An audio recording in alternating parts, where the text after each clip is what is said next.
extremely hard outside probably a few cities, and then cities, the competition will be restaurants. I'm struggling to see how it's going to fly. At first, we want to select hosts.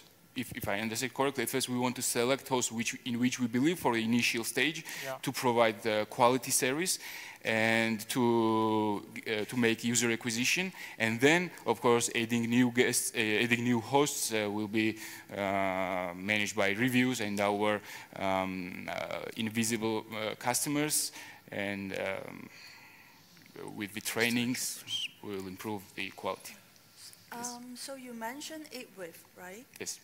So it's a similar model with EatWith, but there is a period of time that EatWith is struggling with their own model. Mm-hmm. So what do you think you could improve? Thank you. In case of EatWith, for now, at this stage of MVP development, we think that they have problem with the service providers, because we think that they don't pay that much attention to the service providers how we think that it should be. And this is the one. It's still emerging market. It's still growing, and it is beginning experiential online market. And they also have different business model. I mean, they are a bit expensive, and they are oriented on occasional and event-based gatherings. And they have problem with consistency, and this is why people are not very. A lot of people don't like their services because it can be cancelled many times, or it can be delayed, and this kind of problems they have. So on further MVP development, maybe we will find out more problems which they have and which we can solve. But for now, this is the problem. What is your host motivation? Because again, I go back to Airbnb, it's good money.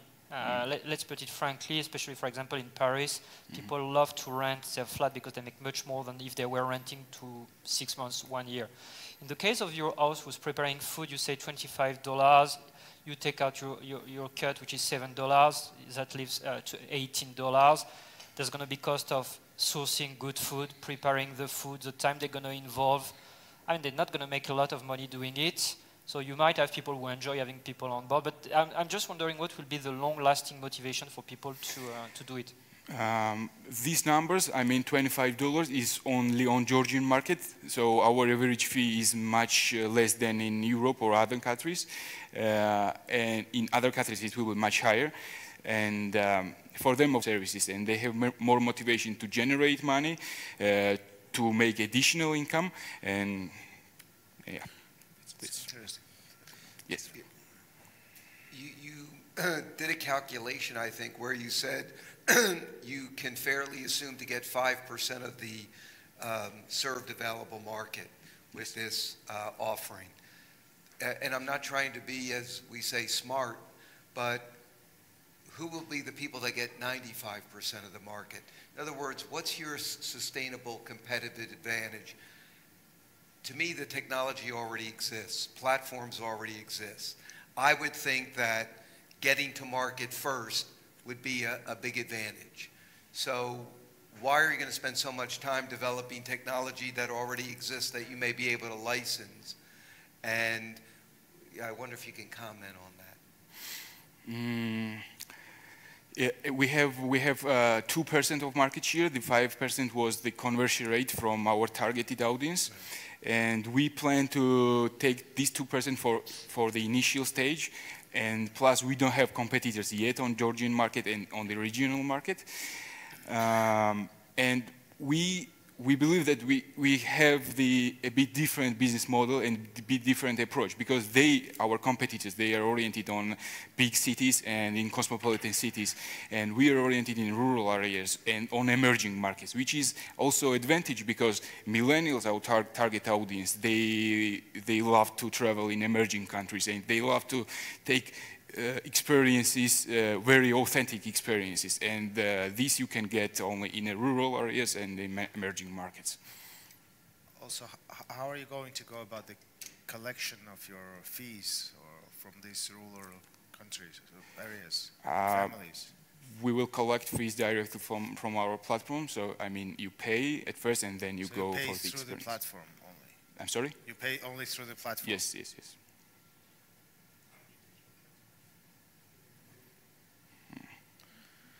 It's interesting, but I think it's a bit small market size to make it sustainable. Do you have the pilot already, the product? No, not yet. We began to develop the structure and the concept, and right now we are waiting for the funds to begin the development. How long will it take? It will take about 9 months, 8-9 months, and then we will make a soft launch of beta version. Thank you. Thank you. Products for those families, small farmers. So if you live in a city, you can deliver those, like you can follow certain farmers, and you get the little deliveries. Yes, this one, no way. Yeah. Yeah, true.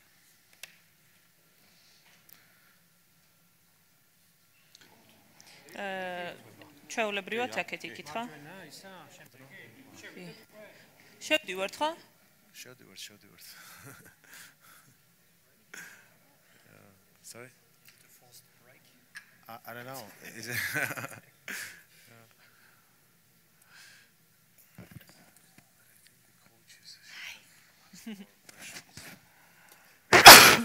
Small treats for you. No drinks. another drink? You're welcome. No food projects. Yeah. Some tasty treats for you. You got a better one. You can have those as well, just to. Yes. Bon appetit. Thank you. That's generous. Ready? Steady, go. Not bad. I like water drinks. This was interesting. Okay. Can we start? As they say, when you take a pill, it's water that heals you, not the medicine. So we want now to present you the new era of water. Over the past year and a half, we've treated about 5,000 unique customers with our healthy food delivery service in Abeji. And we've observed their journey in losing weight and getting healthy or getting fit. And what we found the most challenging in their journeys is not the diet itself, but the fact that they have to drink 2 liters of pure water a day, which is most crucial thing in healthy eating habit. And now we want to help them to enjoy drinking water as well. We are husband and wife, having 12 years of experience in finance and 10 years in marketing and over 4 years experience in food startups. And our main vision is to create healthy eating and make healthy eating easier and enjoyable for people. Dehydration is a global problem. About 75% of Americans suffer from chronic dehydration, and it causes an array of problems like dizziness and fatigue and now muscle sores, etc. And about 49 cases of fatigue is concerned and linked to dehydration. About 33% of people report becoming better after drinking just water. And what we want to create is more than water, which is healthier, has elevated taste, comes from 100% natural fruit, and has endless varieties. How it works, we put fruit and herbs with water under pressure with vacuum, which is 40 times less than pressure in this room, for example, which helps us to create this beautiful, flavorful drink in about 15 seconds. First and foremost, we avoid any thermal treatment. Therefore, we preserve all of the natural benefits of fruit. Well, beverage market is a true red ocean with hundreds of producers around the globe, and we have in every place competitors, of course. But what we believe we have competitive edge over them is that we are healthier than any other drink. Like, we are better than just pure water because it has additional vitamins from fruit. We are clearly better than any soda or carbonated drink because we don't have any sugar or CO2 in it. We are better than juices because we don't have any preservatives and some artificial additives. Our technology allows us to use this 100% fresh fruit and get flavors from them and infuse in water and create this flavorful, beautiful drink which is healthy without any additional calories. I want to share one important trend. So actually in 2017, first time in a recent history, consumption of the bottled water overtook the consumption of soda, which indicates that customers are becoming more and more health conscious, and there is a huge, huge potential in water in the world. So the market of bottled beverages, including water, is increasing with the 6% on average every year, and this growth is mainly fueled by the product innovation. We will be targeting both on business to consumer and business to business market, the segments.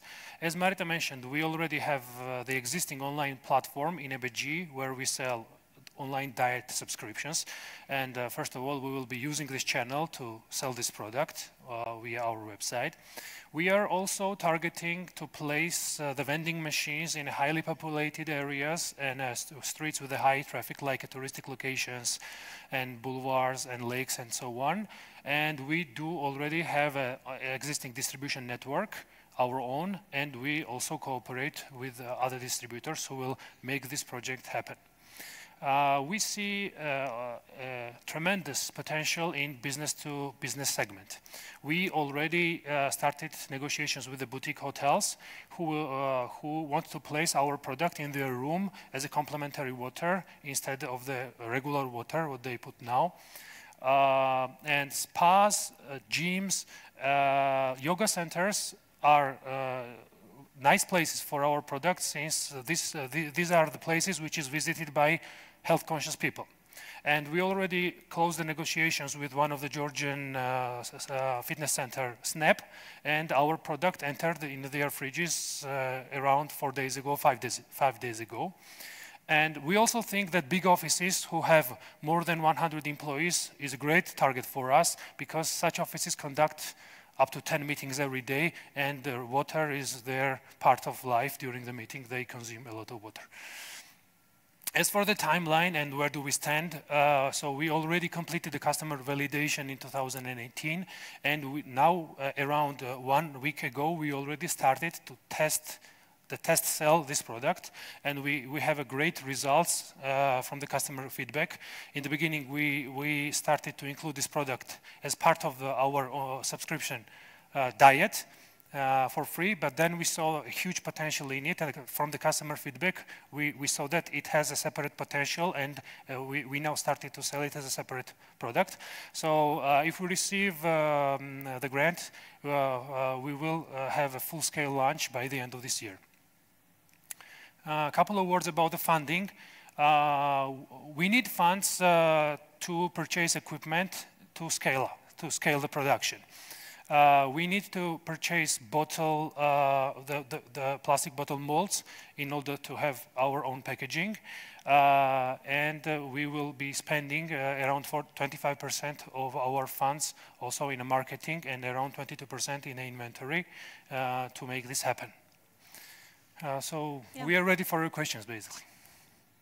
With very good ideas, once you have heard of them, they seem obvious. And I'm just wondering if there's nobody else who's doing it, because it seems so simple that I'm doing it at home to have my daughter drink. A. B. I mean, if it's simple, what's the barrier to entry? If it's not done already. And C. What's the shelf life of your product? Yeah. And any particular stocking requirements, heat, light? Yeah, let me address part of this question, and then Marita will address another parts. So yes, at home you can try to do something similar by submerging fruits or herbs in the water, but it will take up to 3 days to have a nice flavor. And after 3 days, food already starts to little bit spoil. So at home it's really difficult to do. What we discussed is a new technology. So we put this water and the fruit or herb, and you can put there coffee or dry tea leaves even, and under the huge vacuum, which is 40 times less than here, we have extraction power, and it extracts all the natural flavors. So instead of 3 days to make it at home, you can do it in 15 seconds with our technology, and it is much better than compared to what you can try to do at home. So do you also sell the dry fruits, so that I could some kind of homemade drink? No, we don't sell the dry fruit you could, standalone, but if you put the dry fruit inside the water and apply this much of the vacuum, you will extract all the flavors from there. And you can extract flavors from the coffee, which will be the cold brew, as they call it, and you can extract flavors from tea without pasteurization, so without boiling, actually, you can extract it. So when you have a vacuum of that much pressure, I mean that much vacuum, the water starts to boil on a room temperature, basically, and it has a huge extraction power. So there was another question, right? For shelf life, yes, it is the concern, but we actually, in terms of healthy food and healthy things, we don't want a shelf life that is 2 years, because it by definition means that some pasteurization or something happens there. So if we are talking about fresh thing, it has to have a small shelf life. But of course, we have about 10 days of shelf life of this product, and therefore we are not targeting the retail, because of course for retail 10 days are like nonsense. But what we believe for hotels and for this kind of subscription service, and subscription service, of course, where you get and drink the day or the next day, it's totally doable. But by definition, we don't want to create a product that has a long shelf life, because it will not be the same. We can do kind of product that is natural, with natural aromatizer of fruit, but it is still pasteurized already. So with fresh fruit, we cannot get 1 year or something like that. We will get about 10 days, 12 days of shelf life, and it will be enough for hotels and B2B and subscription service to work. Yeah, I mean, historically, all the businesses were, how to say, oriented to make something which would last long, but these approaches are already changing nowadays, and even farms are moving into cities, and people start to make artificial, in-house farms to the cities to get closer to the consumer and to deliver something which is fresh, not like a product which has a shelf life of 1 year. So we believe that this approach is changing, and tomorrow will be a future for the products which is more, how to say, healthier with less shelf life. Have you applied for a patent for this process? You have. Well, we have a registered trademark for our brand, of course. eBay is the trademark, though, is not a patent. Right. Yes, sure. Just starting with that. Right. For patent issues, we have had some negotiations without any starting point, but we believe that there are some possibilities to patent the technology. We are not into that yet. I'm not going to lie, because we started negotiations. We were with them on the meeting, and they said that we will start the first process, which is like a research process, and then we will see if it's like patentable, and we believe that at some point we can at least in some ways patent the process. Yeah, so the patenting procedures, right, you need a lot of money and time to complete these procedures, and definitely we will continue this journey and to try to patent the technology. Because this technology of vacuum infusion has never been used on this type of product yet. It is being only used in a molecular gastronomy so far, and it has never been used to produce a drink or a beverage or something like that. So I believe it has a future. And do you have a suggestion or an idea what you would do if you have a shelf life of 10 to 12 days? I agree there are high-end parts of the market that would buy it because it is unique, and you probably would show that there are health benefits. But what could you do to make money with the material that is 10 or 12 days old? Or is there anything you can do? Well, this product can last up to 10 years, first of all, this product. And second of all, we are already working within ABG with a food which has a 1 day shelf life, but we do have we do have served more than 5,000 unique customers in Georgian market, which is a huge figure, within a little bit more than 1 year. And we deliver it every day, and it works perfectly. So it has 10 times more shelf life compared to our existing food products. So I believe it will be much easier with this, because we will work with a subscription model. So you will, as a consumer, you will register on our website, and you will subscribe to the water, and you will get, in every 2 days or in every 3 days, you will get the water delivered at your place, so that you can consume 2 liters of water every day, which is mandatory for everyone who wants to stay healthy. When was this made? Which one? I mean, any of those bottles. Like Yesterday. Yesterday. Yes, it was. It tastes very good. And you already have a company that delivers food to yes, locals? Yeah, it's, sure. It's in ABG. We are about a year and a half in this business, and we have quite a good reputation. If you see our Facebook page reviews, we have beautiful service, like top-notch. Very good. Yeah, so this is our company here. Food delivery, diet food delivery service. Thank you. Yeah. Yeah. Thank you very much. Welcome. Enjoy drink. I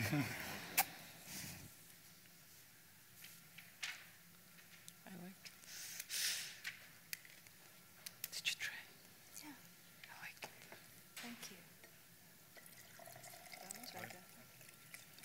I just don't know like how long this will last. This It's cup, okay. you know, without changing. It's a small market. How they are going to scale it with 10 days? Hello. Everyone has like their own. It's a small. Hello, should I start? Yes. I'm Veriko, and I'm presenting Joe Winery. It is the mobile application which helps travelers and local people to discover hidden places of Georgia and plan their wine and food trip easily. With this application, we want to share best country experiences with you to make your trip hassle-free. Imagine, for example, you are traveling and probably you're having a lot of questions and you are finding and looking for this information online to answer all your questions. And you need a lot of hours spending online research, and it's still really hard to find those answers, especially when there is a language barrier. Price could be an important issue while traveling, but on the other hand, a lot of millennial and modern travelers are ready to pay even more when trip reflects their own interests and their own personality. Did you know that only 35% of travel agencies can offer tailor-made trips and personalized experiences, while 67% of travelers are looking for something unique? I have been working in wine and tourism for more than 5 years, and during this time I had to answer a lot of questions. Questions were related to wine, best Georgian wine, where to go, what to do, which winery to visit, what are the distance between regions and different locations, what do you prefer, what can I taste, and etc. To answering these questions, me and my colleagues were thinking what could be the solution and what could be the answer to find all this information very easily at the one place. So we decided to create our mobile application, Geo Winery, that acts as a gateway between SMEs and travelers. Information provided in the application helps as well as small and medium enterprises and traveler. It is business friendly and user friendly. It is very easy to find information on the application. Users are downloading the application, they are filtering up to their preferences, they see what is around them, what they can do in each region, and they are making decision or just getting information, and with one click they can pay or book. It also works very well, very easy for the hosts. A host will upload information, they will have their own login system, and after our approval, they can host very easily and manage their bookings and answer all the questions that travelers could have. Our market size. Do you know how many people visited Georgia last year? In 2018, we had more than 8 million international arrivals in Georgia. But from 8 million visitors, more than 5 million of them were tourists. From those 5 million tourists, 37% people were interested in wine and food. At the very first place, they wanted to taste Georgian wine and Georgian cuisine. So we decided to take only 1% who are interested in wine and food and plus 5% of local travelers, and we think to have about 20,000 users of our application to accumulate around $500,000 after 1 year of operation. Our business model is very simple. We have different sources of income. We are asking for our project 100,000 GEL with our contribution of 15,000. With this money, we are planning to develop the application, to have MVP, and after 2 years of operation, to extend our market and enter neighboring countries and Black Sea region. We are planning to be very active on online marketing campaign to use our partners with whom we have already been working during these years, and to initiate incentives to our competitors, to turn our competitors to our salesperson and partners, and to initiate incentives to our travelers as well. Our competitions, we do not have direct competition on the market. But the fact that there are a lot of travel planners and a lot of travel application exists only prove that there is a demand on this service. Our competitions could be only hotel receptionists and concierges. But we are strong, and we have competitive advantages. Our competitive advantages is that we know market very well, we have experience in the market, we have direct contact with the service providers, and we are the first comer on the market. We believe in our product, and speaking about strengths and experience, I want to mention that I have been working with Tina for more than 5 years in wine and hospitality industry. We have been promoting Georgia and Georgian wine during this period and organizing different events and festivals and exhibitions in Georgia and abroad, in France, Germany, Italy, and now we are working in new market, Japan. Nika is my friend who is working for Ajara Group. He has created his own radio for ISO, Tempo Radio, and he will support us as well on this project. We believe in our product. I'm here for to discuss questions and further details. And also I would like to show you our product, what we have created before this. Thank you. When I was mentioning experience, it is Georgian Wine Tourism Guide, information about whole Georgia, culture and historical background.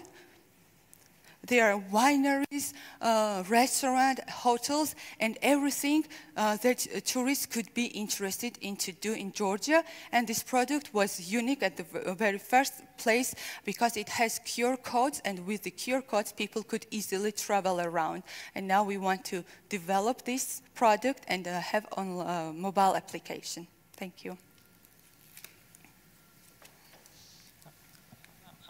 Struggling when people come up with this 1%, 2% market share. How did you come up with this number? You made a study, marketing study, and you see that out of the 1.9 million, 1% would actually use it. How did you come up? Well, it's a number good enough for you to get started. Yeah, for the very first stage, we decided to be very realistic, but on the other hand, we are thinking very positively. According to this project, it's more or less similar project. We have experienced that we know this kind of service will have a huge demand, but to be realistic, from 37% people who are interested at the very first place of wine, we took only 1%. So we know there exists a demand on this kind of service and this kind of product, and we will start only with 1% of people. Are all these wineries actually able to host people? You mean all wineries what are in the book, or in general? In general. No, in general, not every winery can host visitors and tourists. Because right? No, it's not small, but it's quite a big percentage. And in Georgia, we have a lot of newcomers and newly open wineries, and they're willing and they're very open to have guests in their own winery, because not all of them are bottling wine and selling wine. So their main source of income are tourists who are visiting their small wineries and are tasting wine from the quarries itself, and then additionally they are offering culinary master classes, lunches, and different services. So it is the main source of income. So big percentage of them are really open and willing to have a guest and host tourists. Do you know how many actually? The percentage, unfortunately, I don't have the statistics, but a lot of them are really interested in it, but not every of them. Can I ask you, would it be fair to say that ultimately this proposal is to digitize what you've already done? On the one hand, yes, but on the other hand, no, because it won't be online version of the book, because it would be huge. It will be a small version of this book with the minimum information, what is needed at the very first place in the application and what is needed for the tourists to discover different places all around Georgia, not only in one region. Is there an existing service or entity in Georgia and other parts of the world that already has built a platform that perhaps could let them use your platform, and you would give them a percentage to save a lot of time and money to help you, so that you wouldn't have to recreate it? Your friend Nika wouldn't have to do it. You'd have someone else, and you gave them 2% of the sales because they already have a platform. They've already reached more than, well, what my colleague said, more than 1% of the served available market. Could you do that? Yeah, it sounds quite interesting, but there exists, for example, Airbnb, where people can host and receive guests, and it's an addition they have experience. But unfortunately right now, and good for us, there is no Georgia to share experiences and plan a trip. Yes, this project could be sold. We can sell our information and our experience, but on the other hand, it could be option. But why to do this? Because we believe in our product and we see there is a potential in local market and in neighboring countries. So at the very moment, we are not interested to sell this product. We want to work with this product and develop our business.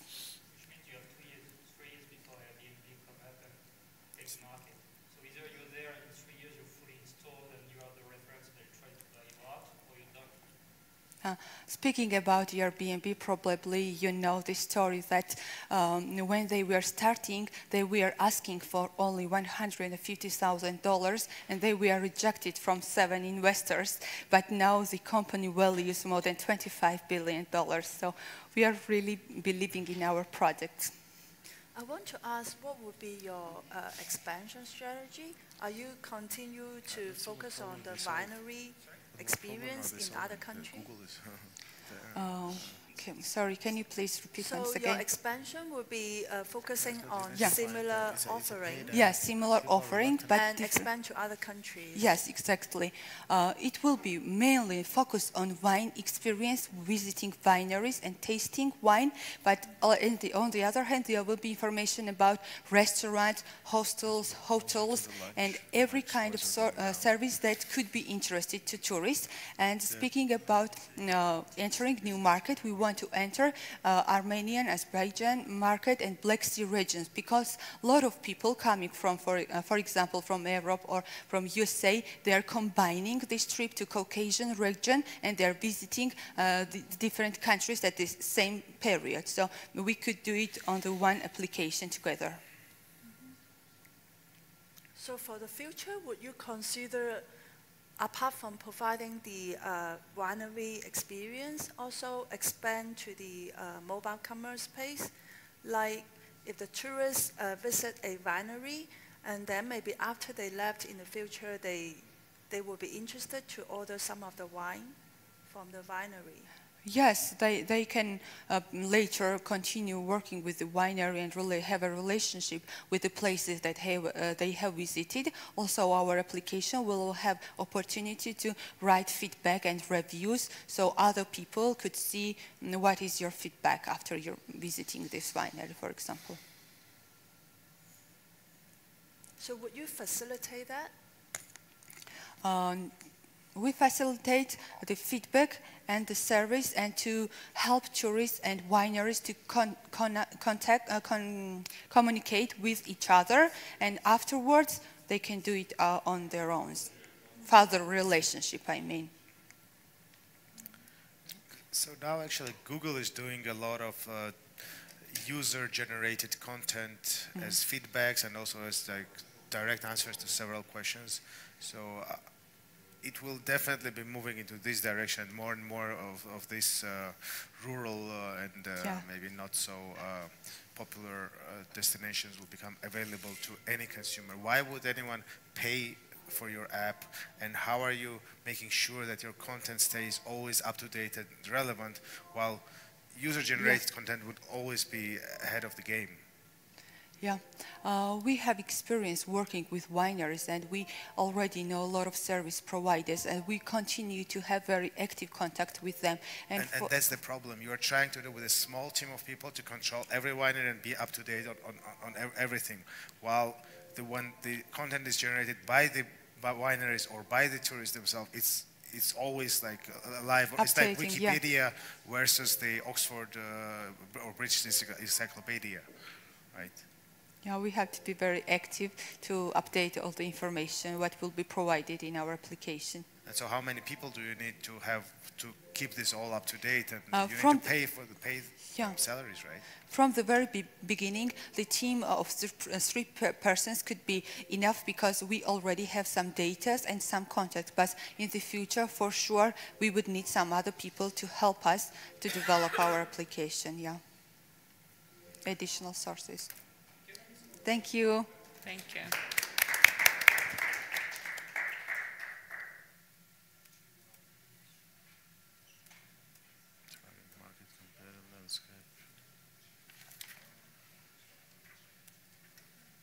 Financial projections, 0. Operational capacity. Very weak. Last time it was much better.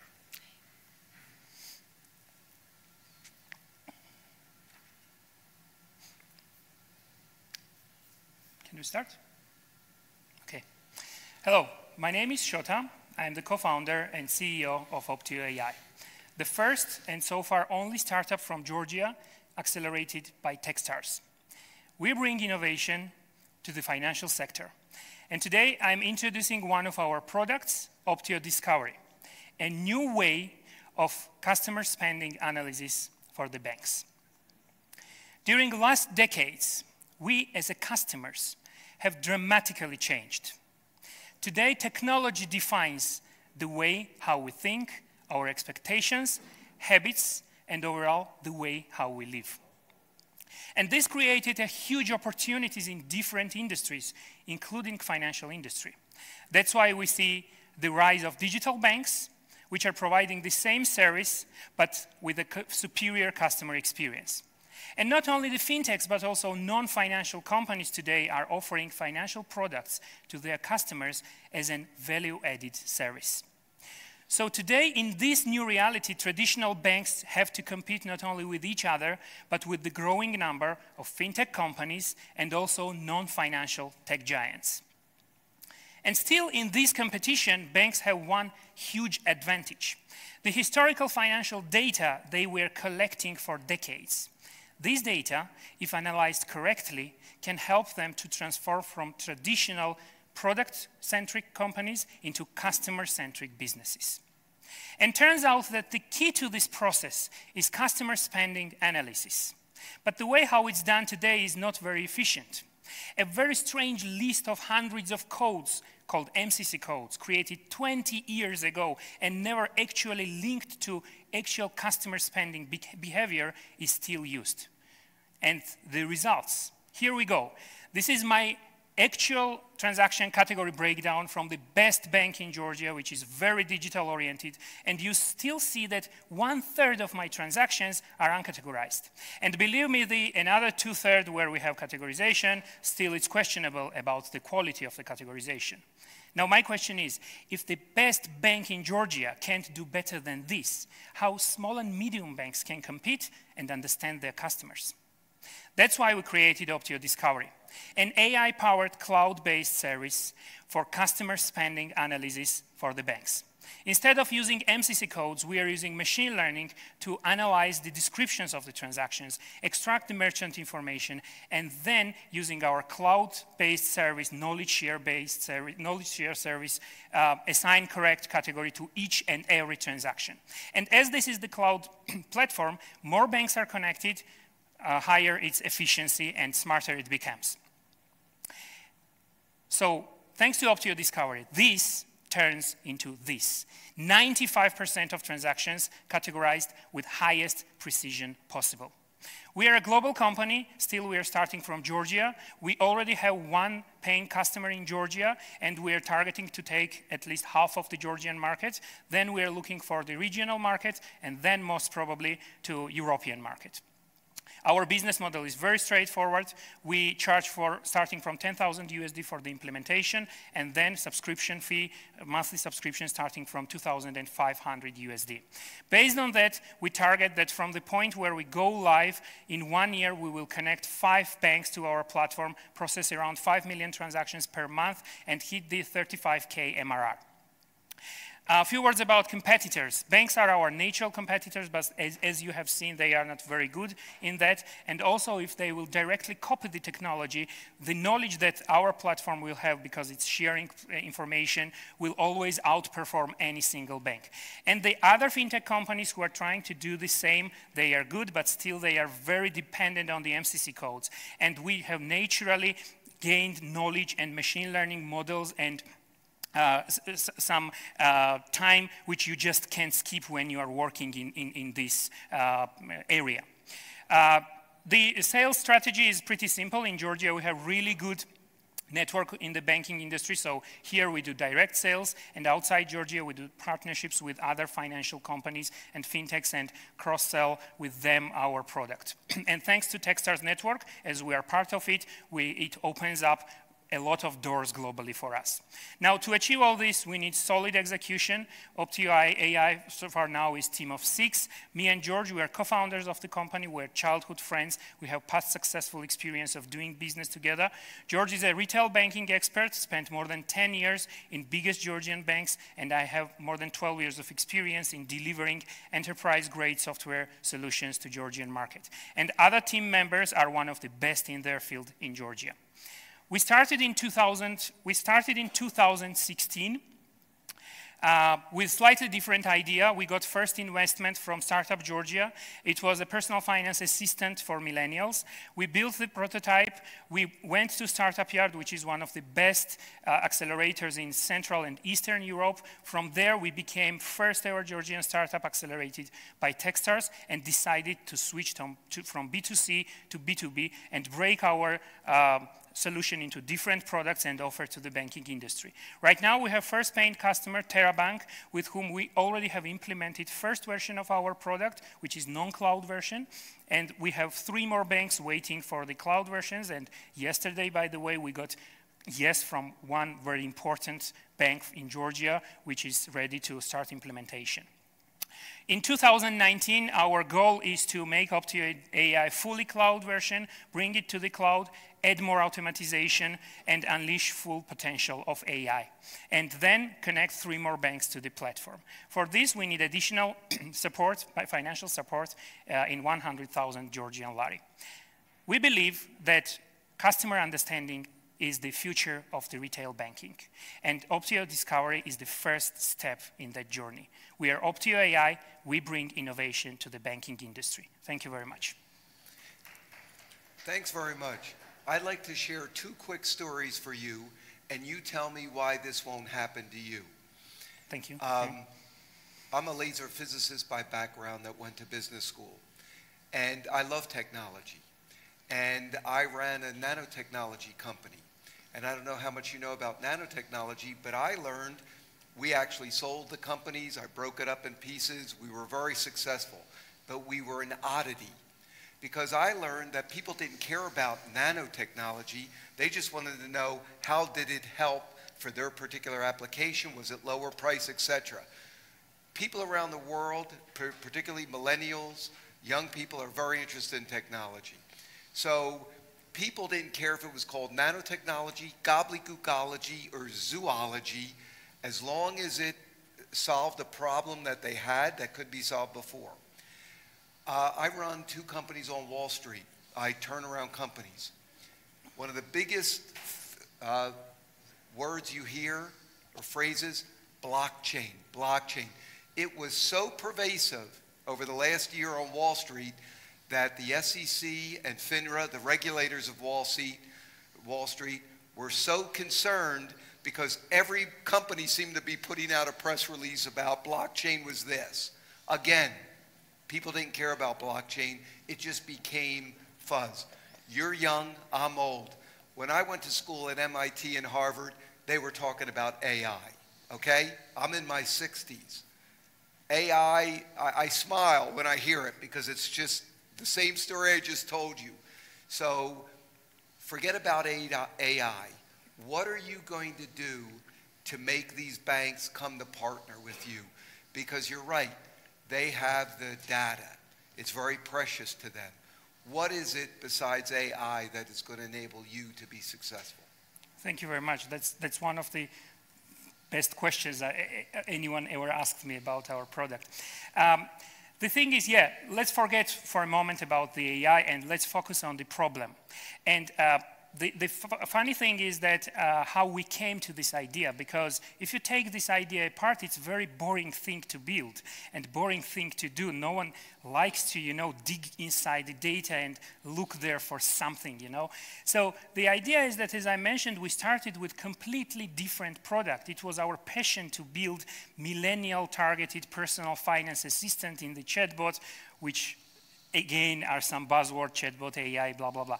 And we figured out at that point that we ourselves needed a solution to categorize, very precisely categorize the transactions. And we had the partner company which was giving us the aggregated transaction information, and their categorization totally sucked. And then we went back to the banking industry because, as I said, we have experience working there from inside. And we again asked that question to our colleagues, how do you do that today? And the answer was that, well, as we were doing that 10 years ago. And then we sat down and said, maybe there's a better way of doing that. And again, if we forget about the AI just for a moment, because AI is right now AI is a cherry on top. In the long run, it will bring a lot of automatization because there are a lot of open data from where we can grab information about the businesses. So today, when we go to the banks, we don't have to sell them something. We say we have this, and they say we want it because they have this problem. We don't need even to persuade them. And as this is not their core business, they don't care about digging into this data, You're right, everyone is telling that data is the new oil. But believe me, if you go again in the banking industry, no one has the exact idea how should they use that data. Same story with blockchain, yeah? Everyone wants blockchain, but what are the real use cases? So we say that we enrich the data you already have, and you don't have expertise and you don't have knowledge to do that yourself. So we bring that to you. Don't care and spend money on that. And you focus on your core business, because on the enriched data, then you can build predictive models, and you can predict that you have to offer someone a credit card, but don't offer them mortgage, for example. So it just opens up a huge more possibilities to understand their customers. And good thing for us is that, again, I'll go back, that we don't have to persuade them. They already know they have this problem, and they are not happy solving it themselves. So we are here, and we are helping to do that. That was the real case because the sales cycle, by the way, with the bank is very long, yeah? You obviously know that. But because this solution is very simple and it's simply solving the existing problem, the sales cycle in our case is very short. And we were ourselves very, it was very new for us. We were expecting for 6 months and we're closing deal in 1 month, for example, yeah? So that's the long answer on your question. But I also assume that banks have options, right? So how do you compare with already existing solutions on the market and price-wise as well? Like how do you compare with them? Thank you. So I don't like to say that we don't have competitors, but actually on regional market, truth is that we don't have competitors on regional market so far, but I think that in 1 year this situation will change. There are companies in the United States, for example, who are doing that, but we don't target United States. And as I mentioned, the companies, like companies who are doing this, mostly they are transactional data aggregators. So they have one huge business, and they are also putting on top of that this categorization part. And I believe that with that because, as I mentioned, we were partnering with one company called SaltEdge, Canadian company, one of the biggest one, and we were helping them to categorize Georgian banks' transactions. We were telling them. And the good thing is that we are selling today to the banks, but tomorrow we can sell to those companies because they don't want to do that themselves, and the day after tomorrow we can sell to personal finance management companies. So in terms of competition, as I mentioned, when you are using an AI and building, let's say machine learning, AI is a very wide thing, yeah? When you are using machine learning and you are building a knowledge on top of the data, it naturally takes a lot of time to build that knowledge. And you do a lot of iterations. There are just no magic wand which can help you to skip this process. You have to spend this time. So in these terms, we already have spent around 1 year working on that, and I can say that in region, we already are ahead of others. Otherwise, you know, again, maybe we are not ready.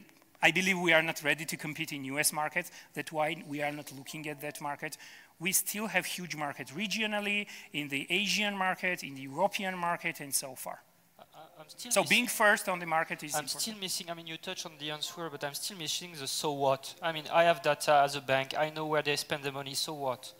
I mean, if they are, I mean, what practical use can they make once they know their customers better? Thank you, thank you. I'll try to answer that question as clear as possible. If you go and look at the digital banks, for example, N26, for example, and look how they are working on the customer data, you will notice the difference. So why young people especially are moving to those digital companies? Because they understand them. Why I use Spotify? Because while I will think what I want to listen, Spotify offers me that.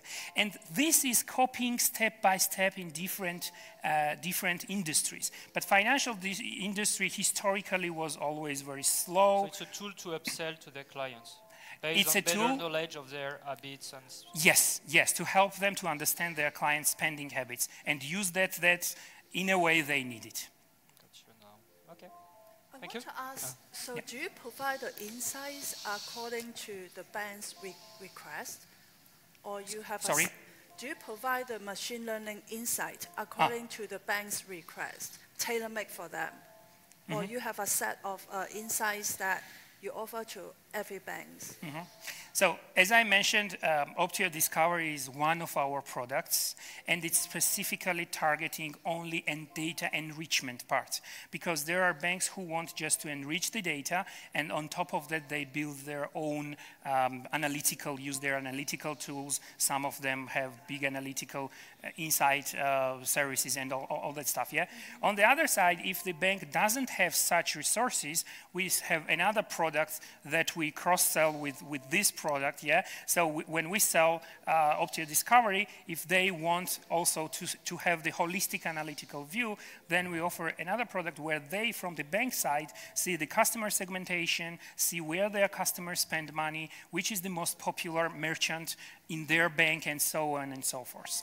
So do they more focus on the B2C side or the B2B side? For example, like bank loans, they could facilitate the bank loan by the data, right? The Can- bank loan. What do you mean? Sorry? I mean, does the bank focus more on the B2C side Yeah. or the B2B side? For example, for the B2B Okay, I side, it understand. could be the bank loan. Yeah, It could facilitate. So we help them. This product is specifically for retail-oriented banks. So ones that are selling to the retail customers, and we are helping them to understand the individuals. We are helping to segment the different groups of customers, and then dig down even to the specific individual. So why don't you focus on the B2B? We are focused on B2B. I mean, For the banks. for the B2B client of the bank instead of the retail bank. Okay. Because there are quite a lot of application. Okay, I understand. So the answer is that we started from B2C. We have knowledge in B2C, and we saw this problem in B2C. And we can't right now focus on everything, and we can't right now offer everything. So when we waited, we said that we are better in this direction. Let's start from here, see how it goes, and if we are successful there, and we see that we are starting to gain success in that way, then of course there are huge opportunities, because some of the transactions have the same nature as the B2C, so it will be easy to change the focus from B2C clients to B2B clients. But right now our focus is on B2C. Thank you. I see. Thank you very much. Yeah, we have five more to do. Yeah, What about the bathroom break? yeah, you can. They say you can get out if you want. You can skip one. Yeah, they said. Yeah, it's a bit tough. I think we should have like 2 minutes. No, 3 minutes break. until it begins. When it starts, then we have to stop. Yeah. Hello, may I start? My name is Dachi and I represent company Pulsar AI, and the project is called Machine Analytics. About 2 years ago, we founded a company called Pulsar AI with the initial goal to create artificial intelligence solutions for different companies in Georgia. And we took main directions, 3 of them actually. One of them is voice recognition, the other one is natural language processing, and machine vision. So after we started working on this project, actually many companies and public figures approached us with the same task of measuring their reputation in different channels of media. After successfully accomplishing these tasks, we decided to find out whether there was a way to create a product that would serve them all and would not take individually time for each project for us. So we tried to define problem first, and we found out that as the information gets spread in various channels, it becomes harder to track and harder to measure your brand reputation. And in brand reputation, I mean actually reputation of everything, like a public figure, starting from public figure, ending with the company. And without collecting this data and applying data analysis tools and different methods, it's not easy to get the big picture. So to do the big picture analysis, you have to collect all the data and do the analysis in big data. Which means that it takes time and it takes other resources as well, meaning that it's quite time and money consuming. So we decided to create, to take our technologies and apply it to a new use case that would help us solve this problem. And we came up with a platform that collects and analyzes information that is spread in different channels, and with artificial intelligence solutions, we do the analysis of it. So it saves us time, meaning that it collects and analyzes all the processes automatic. It gets insights on real-time basis and real data, and it improves quality at the end of the day of decisions, because you have data on your hand, and whatever decision you have to make, you have all the data inputs for it. So the product that we created, this is a dashboard which shows, there's the summary page of it that shows all the mentions, that takes from different channels, it measures sentiments, it takes all the results and shows them in numbers. And to go deeper here, I can tell you what are the data sources. So data sources are printed media, websites, social media, and TV. For example, in TV case, we take TV streaming and we track faces on it, and we have our tools there that that help us collect and analyze this data, starting with OCR, topic grouping, sentiment analysis, and face and object detection. In order to get these reports at the end of the day of mention statistics, popularity index, sentiment analysis, like you can measure what was the most negative topic for you for the last week if you are, let's say, a mayor of the city, or it can tell you what is the most positive topic of the year of a political party, and so on. So it measures sentiment towards all the news that is spread on the different media channels, and also it takes, for example, Facebook comments and measures what is the attitude of people towards your projects. So who can be the customers? As a first stage, we take customers only in Georgia, actually, and what we measured with our research, we found out that there are more than 350 companies that actively spend on PR and marketing, more than 10 political parties and organizations that care about their PR and their reputation, and more than 500 public figures that need to take care of their reputation as well. Including public sector and the private sector as well. So customers get profile with the ability to sign in anytime and see the real-time data there. They can check their mentions. They can go to the direct original sources. They can track those changes. They can do the.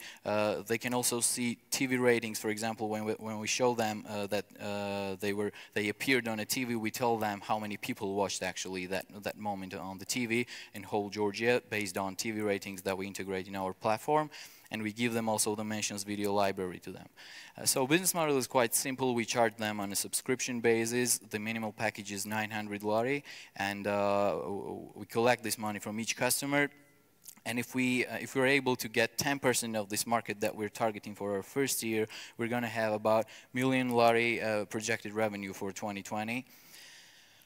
So market strategy is to take this companies, shortlist them, and give the trial free 1 month trial in order to find out what can they do with these projects. And after finding successful decisions they make based on our data and based on our platform benefits, we're going to distribute these case studies to all of the other companies and all of the other prospective clients in order to educate them what they can do with this. And we're going to do the digital marketing and direct marketing for these purposes.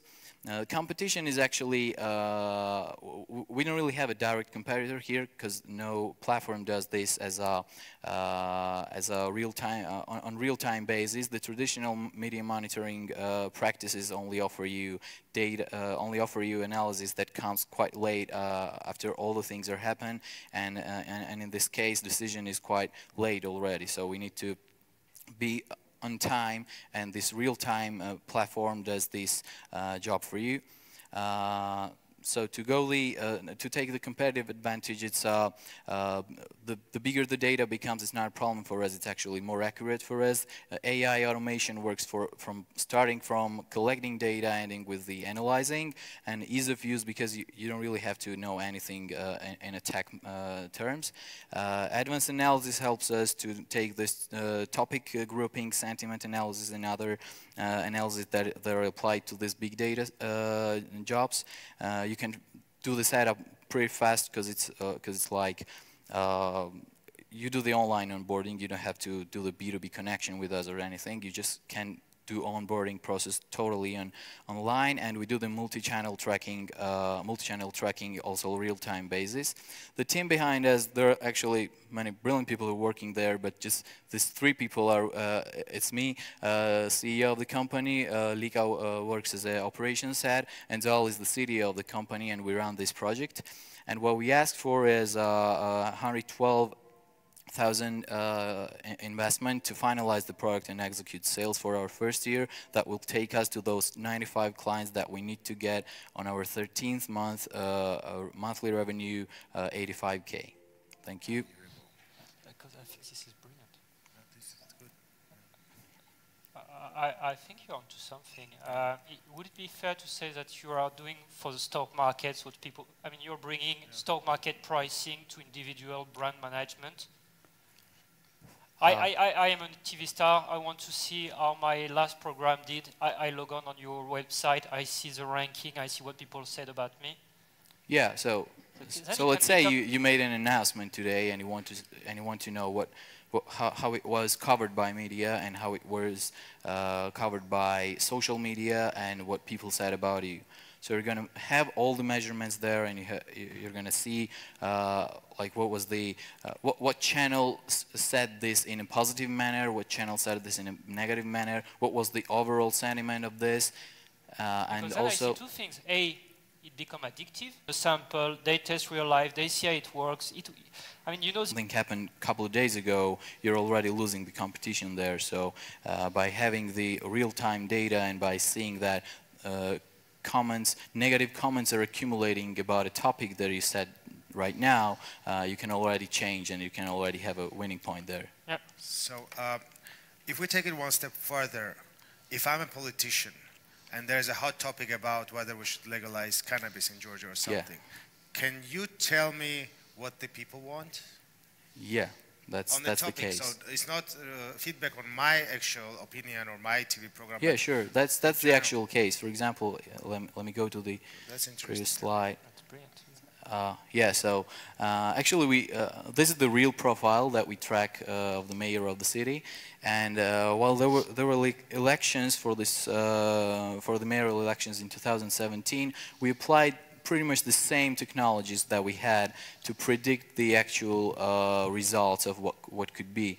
And in case of leading candidate, our predicted result was 51.1, and he got 51.09. So like, our initial goal was not really to be that exact and be that precise, because it's kind of hard to do that, but our goal was to find out whether there would be second round or not. And so what we did in that case, we collected all the data all over the social media, and we measured what were the attitude of people towards each candidate, and we also did the campaign analysis that showed that that for example, people up to 25 years old were most negative people towards all topics, but they were the most positive group of people towards topics of green parks and green territories in Georgia. So we found out that if you wanted to win those votes from them, you had to go and talk to them only about this and not about anything else, because that irritated them. I'm just a little confused, and it may be because I live in Washington, D.C. This stuff goes on all day long in Washington. They're called pollsters. They use technology now. People give credit to the Trump campaign for using this. Two issues. I have many children and grandchildren. If you were to measure my reputation with them, it goes like this during the day, because I can't please all children and all grandchildren. So how do you propose strategies? And, to me, there's two ways to be a leader. To be the low-cost producer of something people want, or the high differentiator. In my view, there are many firms, consulting firms, at least in Washington, D.C., that, a member of my family was the governor of Massachusetts. Yeah. I've worked for 3 presidents of the United States. Presidents of the United States get this data. People pitch the White House all day long to provide data. I just don't understand what's different. What do you mean? What's the difference between what we do and what those people do in Washington, D.C.? Yeah, well, let's take the main difference. They use the ultimate in technology. They're paid very large money. The television stations have experts come on the CNN, the Fox News, pollsters that come and do this for politicians and do what we call town hall meetings for the politicians. I really don't see what's new here.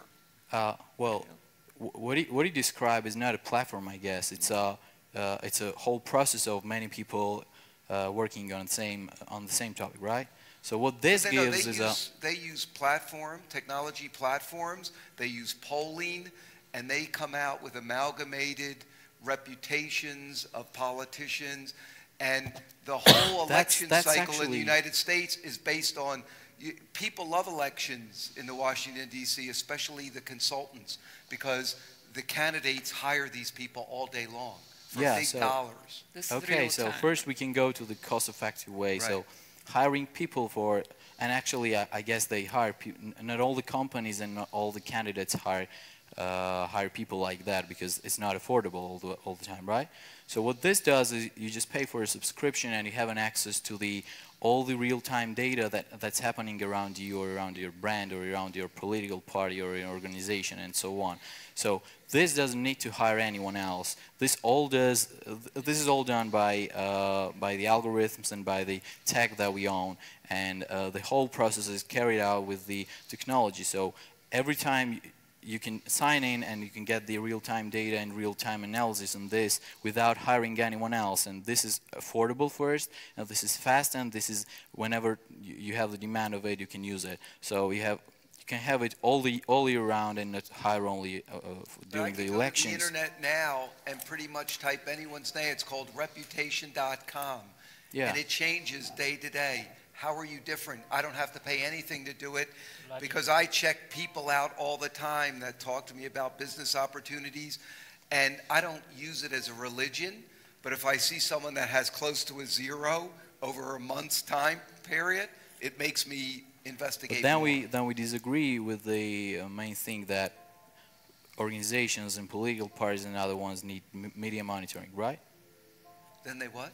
Do we disagree with the statement that media monitoring is already done? Like everyone does the media monitoring, right? What I'm saying is there are sites at no cost today, at least that I can access, that I can look up something about someone, and if I wanted to dig in further to learn about all of their legal issues or anything like that, for an extra $4 US, I can get the well, whole you have to report. do the research in that way. But in this case, all you get are data points. Like you can go and see all the videos where you appeared, and you can see how many people watched that. Okay. To find out that data, you have to do research, and you have to access a TV ratings company, and you have to get the data from them with a contract basis. Just a very quick question. Does anyone else do what you do? Does anyone else? Well, media monitoring is a practice that is being used for tens of years already. But what we do here first, the advantage that we have on the local market is the Georgian language, because we own the natural language processing tools that processes Georgian language, and we are the only company that does it here. But for the global market, what we do is, let's say we have an approach that is different, and probably some people like the way we do media monitoring, and some people like the way the others do. So what we do here is all the other companies that kind of tackle this challenge, have kind of different approaches, and one of them is ours. We're going to have to end right now. We want to thank you for coming. They Thank get you. mad at us for Thank you. going over.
Let's do a bomb.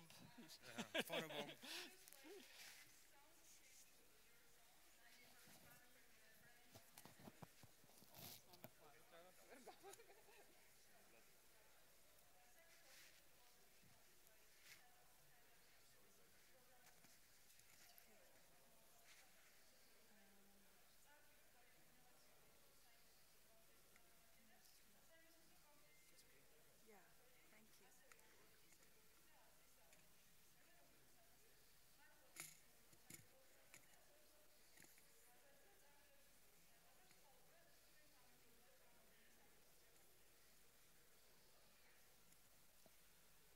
Muhammad.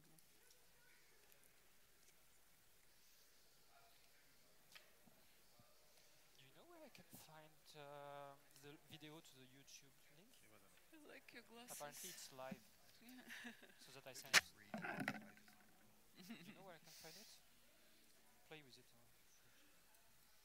I really could do these in 5 minutes or less, but I mean, if they really want to get through, Yeah. I think you put. we're on 13, right? No, I don't have. No, I don't. We starting.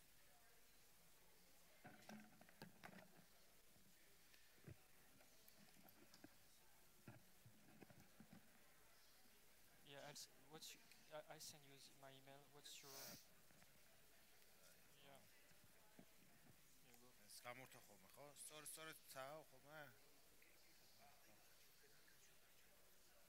თიშავ ხოლმე. ზოგჯერ რაღაცა მინდა რომ გადაუჩურჩულდა. ხო, კი ბატონო. კარგად. Very good.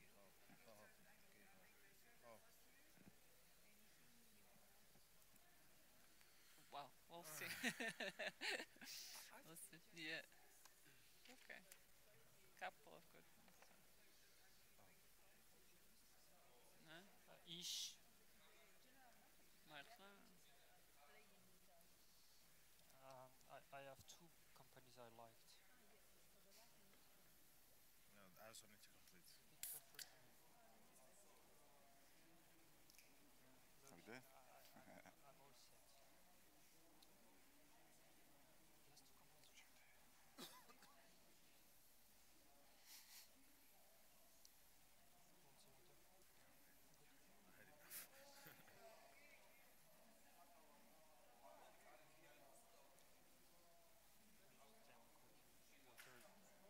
Just to complete. So?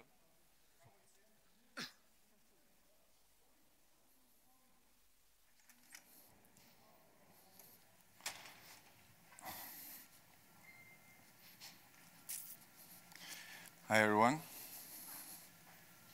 I'm Georgi and I'm here to present you Daraba, the first online Georgian art marketplace where art lover can easily find and buy original art no matter what the taste or the budget is. Our mission is to expand Georgian art market globally and to support Georgian artists. Our main goal is to consolidate most of the Georgian artists on a single website named Daraba G and to be the first online art gallery that will also sell globally. Additionally, we want to create something new and innovative, and for that reason, we plan to create animated exhibitions, which I will explain to you later. As for the market, we are the first as I mentioned, we are the first online art gallery, and we have no direct competitor. The indirect competition can be perceived from art galleries, art salons, and independent artists, generally people who sell Georgian artworks. However, we don't see any rivalry between us. We only see a collaboration, as we are offering them the wide market for them to sell the art. Daraba will benefit the whole art industry as we are solving many issues for art lovers and for artists simultaneously. For instance, for artists, we are helping them to create higher quality portfolios and exhibit their art for free online and offline, and also help them to sell globally on top of offering them the lowest fees possible on the market. As for the art lovers, we are giving them a platform with built-in filters that will help them to search the art they're looking for more effectively by also searching with a wide variety of art, and we are offering them also global shipping services. As for the market size, it's impossible for me to tell you what the Georgian market size is because there's no data about it. However, I will still give you some idea of the market size we're going to operate in. So we plan to target tourists, and the tourist industry is blooming year over year. It reached almost 9 million travelers by 2018. So we want to target part of the tourists that are traveling from our neighboring countries, such as Russia, Turkey, Azerbaijan, and Armenia. And we have several reasons to do it. First, they are top travelers in Georgia. Second, they are aware of our culture and they know our art and they're loving it. And most important, they're already actually buying it nowadays. As for the business model, it's quite simple, already proven, and it's based on artwork sales. We will charge 30% commission fee, which is 2 times lower than what traditional galleries are offering now. And the main reason why we are doing this is to make art affordable for many people and to sell more for the benefit for the artists. And considering a very pessimistic scenario of selling 1,500 artworks with the average price of $100, we will break even in 13 months, and I'm very confident we will achieve this milestone in even less time. However, this is our pessimistic scenario. I will be the team leader here, and I will be mostly concentrated on the sales side. Irina will be the art director, who will deal with daily issues with the artists and the exhibitions. And Sandra will create the animated exhibitions. And together with the rest of our team, I feel very confident that Daraba will be successful, profitable, and a very fast-growing company. As for the strategy, we will allocate 100K amount first to fund our main asset, which is our website, and then to promote it and to create these innovative exhibitions. So now let me explain to you what I mean about this innovation. We want to create more deeper emotional level connection between artist and art lover in order to trigger more sales. For instance, this is the painter we found and promoted for, and we did 2 hair solo exhibitions. And for one of our exhibitions, we just animated 1 painting because of the low budget. However, we ended up selling more than 10 of her huge paintings, and considering that she was just still a student, it's a success story not for us, but for her for sure. And these are another examples of the animated paintings to give you some idea what we mean about it. And this is done by our team member, as I mentioned, Sandro. And I'm showing you this famous painting to give you more confidence that we are really ready to do this on a larger scale. And in the end, I just want to for some of you to understand what the name Darba means in Georgian. It's a window shutter, and conceptually the name is very much aligned with our mission because we really strive to help our artists and to open the shutters and provide them new window of opportunity for them to make a living actually for what they love to do, which is making an art. And I have time left, and I'm going to show you a quick video to just refresh your mind and give you some idea behind the Daraba. And there's no music. Okay, so this is just let's then start it. Stop on this. So I'm just ready to answer all the questions. Your website is not live yet. Huh? No. We're going to create it. Not yet. And when you want to make the animations on the paintings as you show, do you do always with the agreement of the artist? Of course. What we're trying to do is that we want to keep up with the modern life. Imagine now the GIF artists are evolving. And nowadays, this field is dead in here, in Tbilisi. 2D animation is kind of dying. So we want to try to help every kind of like artist, or also the 3D artists, 2D artists as well, because it's really dying, and there's no much need for that. But actually, this is beautiful. Like everyone will buy this when they're seeing this, because imagine this is the painting, and we are giving you a different angle even. Not only animating it, but the idea of what she also sees. So it's really different stuff we are trying to do. But will you be selling the animated painting, or just for exhibition? It's just for the sales purposes. We're gonna, for instance, when we did the first animation, we attracted so many people just to make it something interesting. We also, maybe I didn't mention quite clearly, we are having an offline exhibition as well. So what we're doing is that we are with the projecting and everything, this animation. So people are coming and they see the animation and the static painting, and it's so different. You just feel something different. You get connected straight away. So my question, with e-commerce platform, I think the main challenge is getting the users. Like, how do you... No, imagine, no, there's not even a problem. Imagine artists... Who is going to buy it? Like, who is going to use your platform? How Only are you going to market? Okay, so what we're trying to do is that we're going to... All the artists are going to be coming with us because we are giving them the chance to exhibit. And it's very hard for them to show their art. First, there's no problem for it. And then, imagine a tourist coming, or even you're in a different country, and you want to buy something and you buy Georgian art, where you are going? There's at the galleries, we charge you high prices, and I'm giving you the wide selection. You can, the filters we are building in is based on color, style, mediums, with everything. You will just need to figure out what you need. Well, if you want to see a dog, you select animal, dog, and you will see all the paintings that include animals. But how do I find out about you? Yeah, if I live in the United States. Sure. So what we're doing now, first we're going to target neighboring countries. We're going to promote it first there, like in Russia, in Azerbaijan. We will target there like digital marketing. But then, like of course, like in every country, we'll try to do step by step. But first step is to just sell to those that actually are buying it.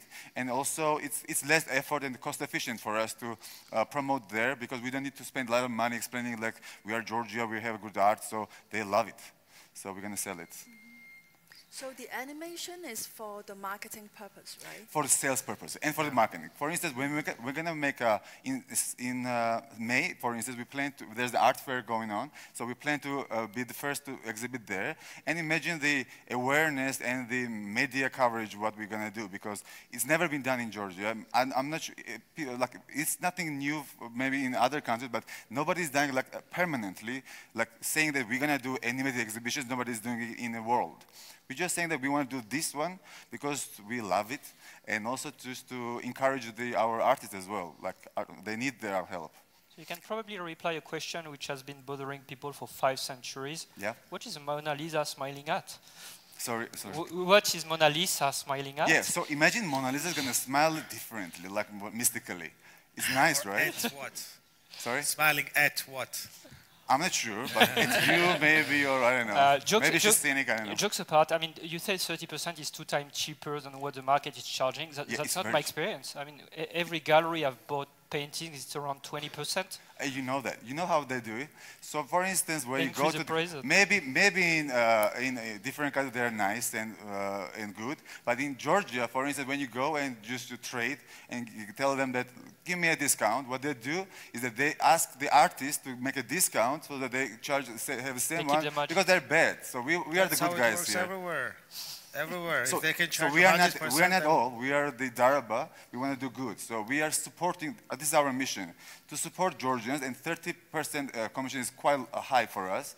We don't need anything more. We were doing these solo exhibitions for free, for instance, because we want to do and help people and like find new artists, not people from the catalogs, new artists. So how are you going to handle the shipment? Shipment is easy. Like, for instance, we're going to give them estimated price because when you want to buy, there's options. You want framed, not framed. So when you buy it, we give you estimated price of the shipping, and then you contact us, and we give you, like, you tell us what you want because we're going to give you even cheaper price if you want to be unframed, rolled, or whatever you want. So it's kind of, you won't be able to buy it and have it straight away. You have some maximum amount. For instance, I'll tell you, DHL will bring you for that price. But in case you want different, if it's higher for you, let's negotiate or just give some, I'm going to help you.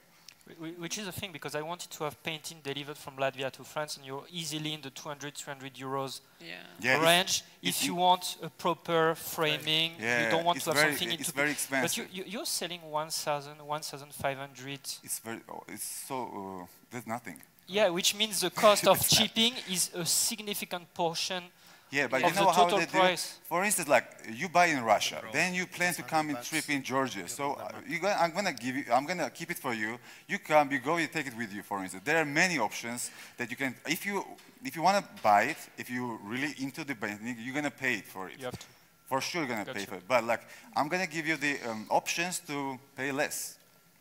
If you roll it up, and a lot of paintings cheap like that, because this is not high-value paintings. No, $100 is nothing, really. I'm selling like paintings for $500, $1,000, but this is like nothing. Just to give you the idea that we are too big, like, and I already mentioned only the tourists, and not even Georgians and not even the globe. So just to be very realistic and even lower. I have a suggestion. Yeah. Because you have access to so many content, and this kind of format is very good for social media. Sure, so maybe sure, you could sure. leverage this content to do some content marketing? Of course. I mean, the media coverage we're going to have, not only physical, well, I'm saying media. Social media is even easier. We're going to put one by one, and people's going to share it, because many people love, for instance, this is Nico Pirosman, our most famous Georgian artist. And when they see his fiancée, for instance, and different angle, nobody imagines a different angle of the painting. What she sees, for instance, when you see her. So it's really something new. Thank you. Thank you. Thank you. I like it. Yeah, me too. Because the art market here is pretty interesting, because there is a lot of young and also old painters, so Georgia is known for that. And I yeah, did. it's not a big, of course, Yeah, I did. Better Yeah, than this. Restaurants. Mhm. Yeah. It's not another wine. Yeah. Yeah, I agree.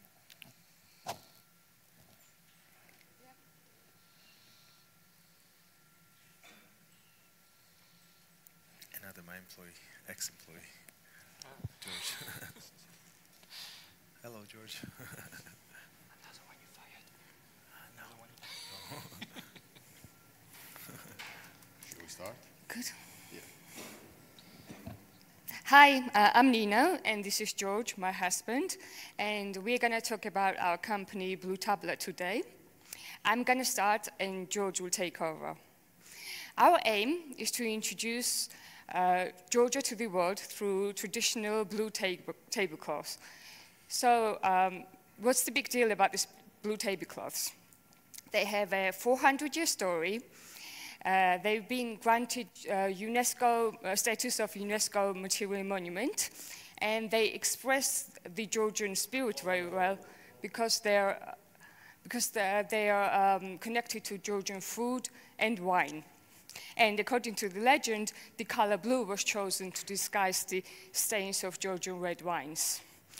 Our story started a couple of years ago when we launched a local e-commerce platform, Nido-G, and among many products, many thousands of products, blue tablecloth was one of them. The majority of our clients, over the past 2 years, we have sold more than 3,000 units locally.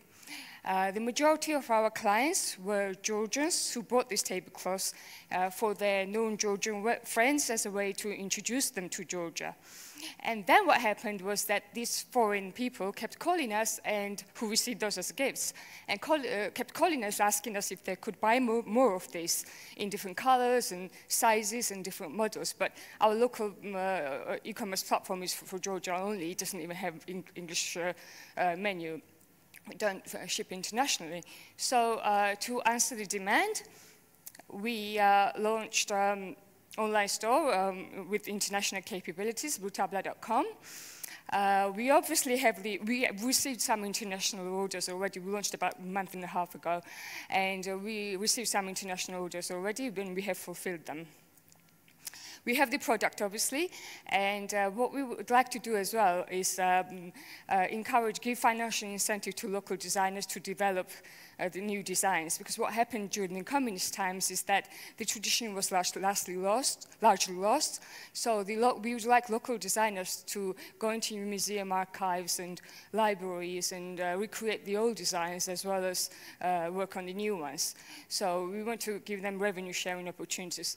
We also received some media coverage from e-magazines and travel bloggers, which generated traffic for us, and our tablecloths were exhibited in largest home trade show in Frankfurt, Ambient, and we received very good feedback. So George is going to take over now.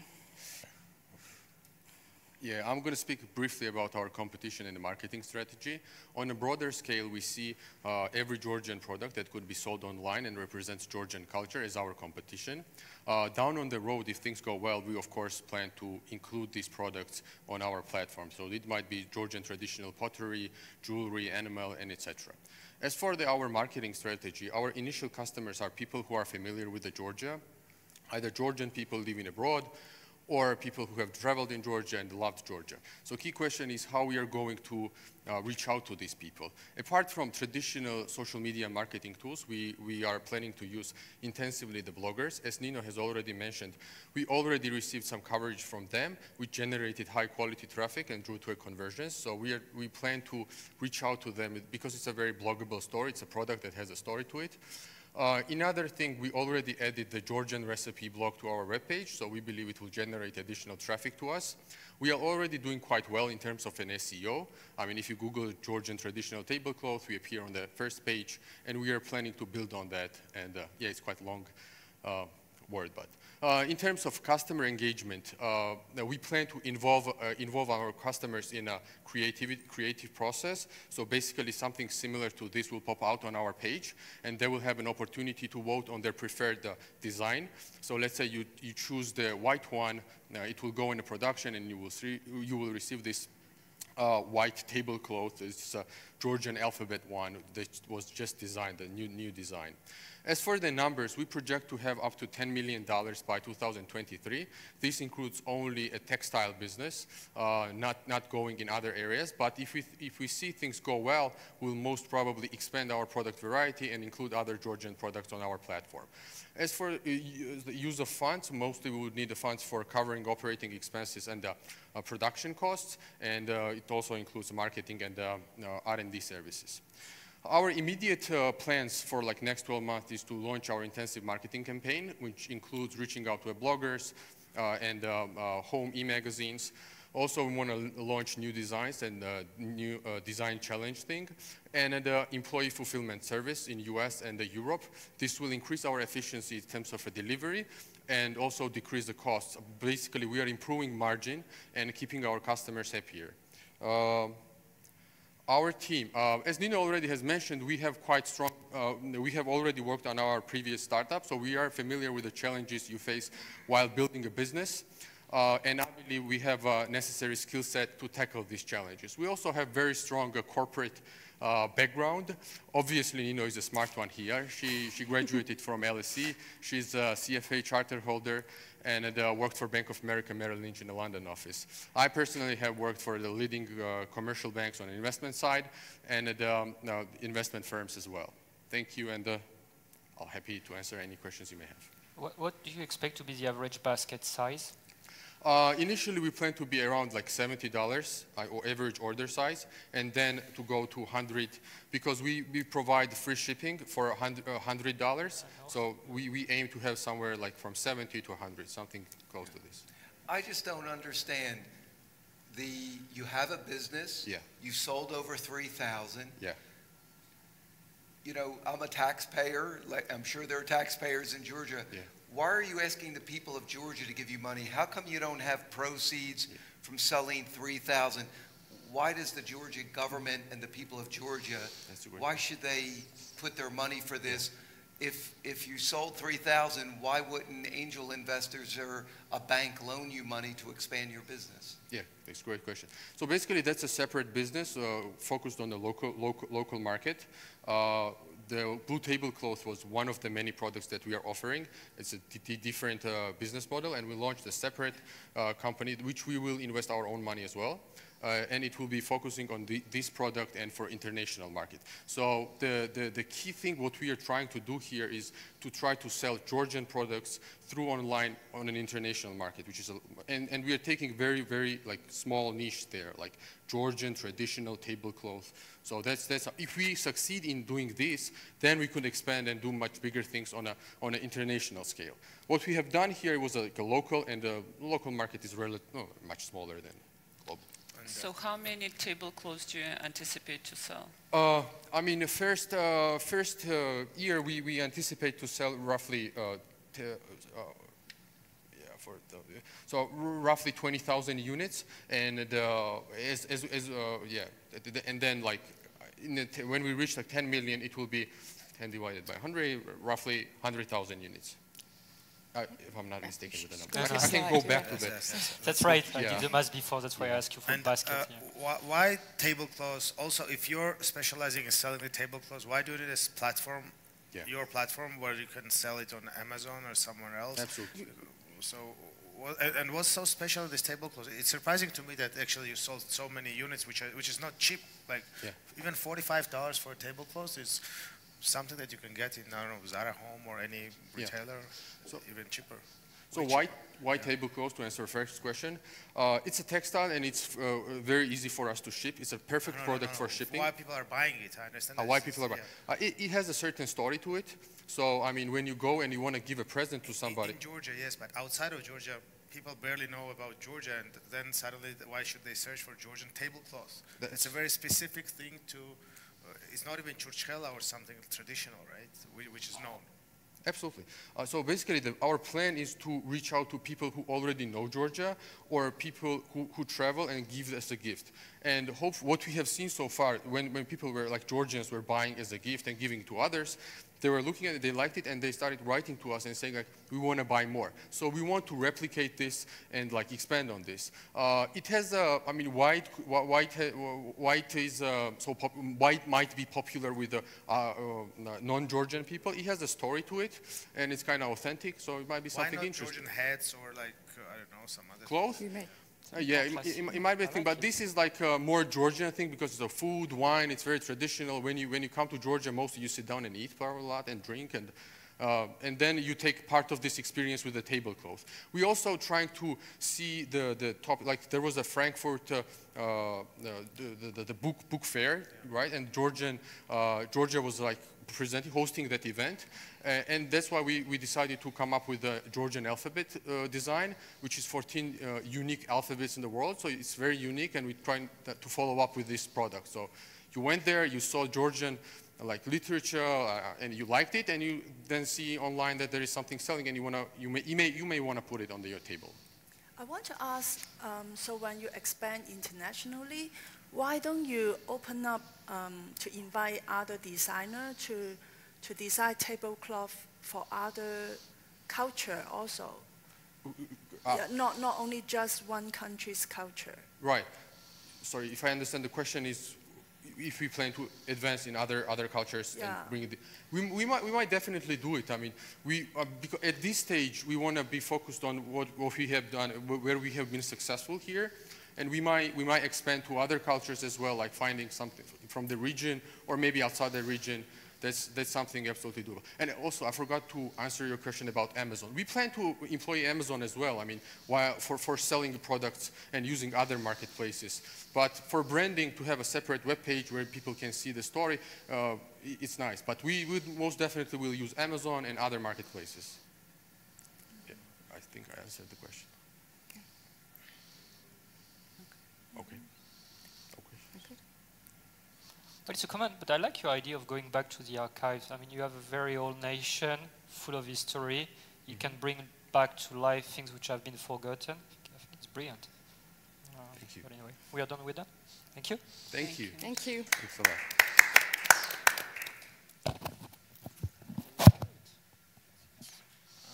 But how innovative is it selling to? I would buy it. I think it's. I mean, your alphabet is unique. No, it's basic, right? It's much nicer than some dumb things you could buy on a tourist shop. It seems there's some quality to it. It doesn't at all look cheap.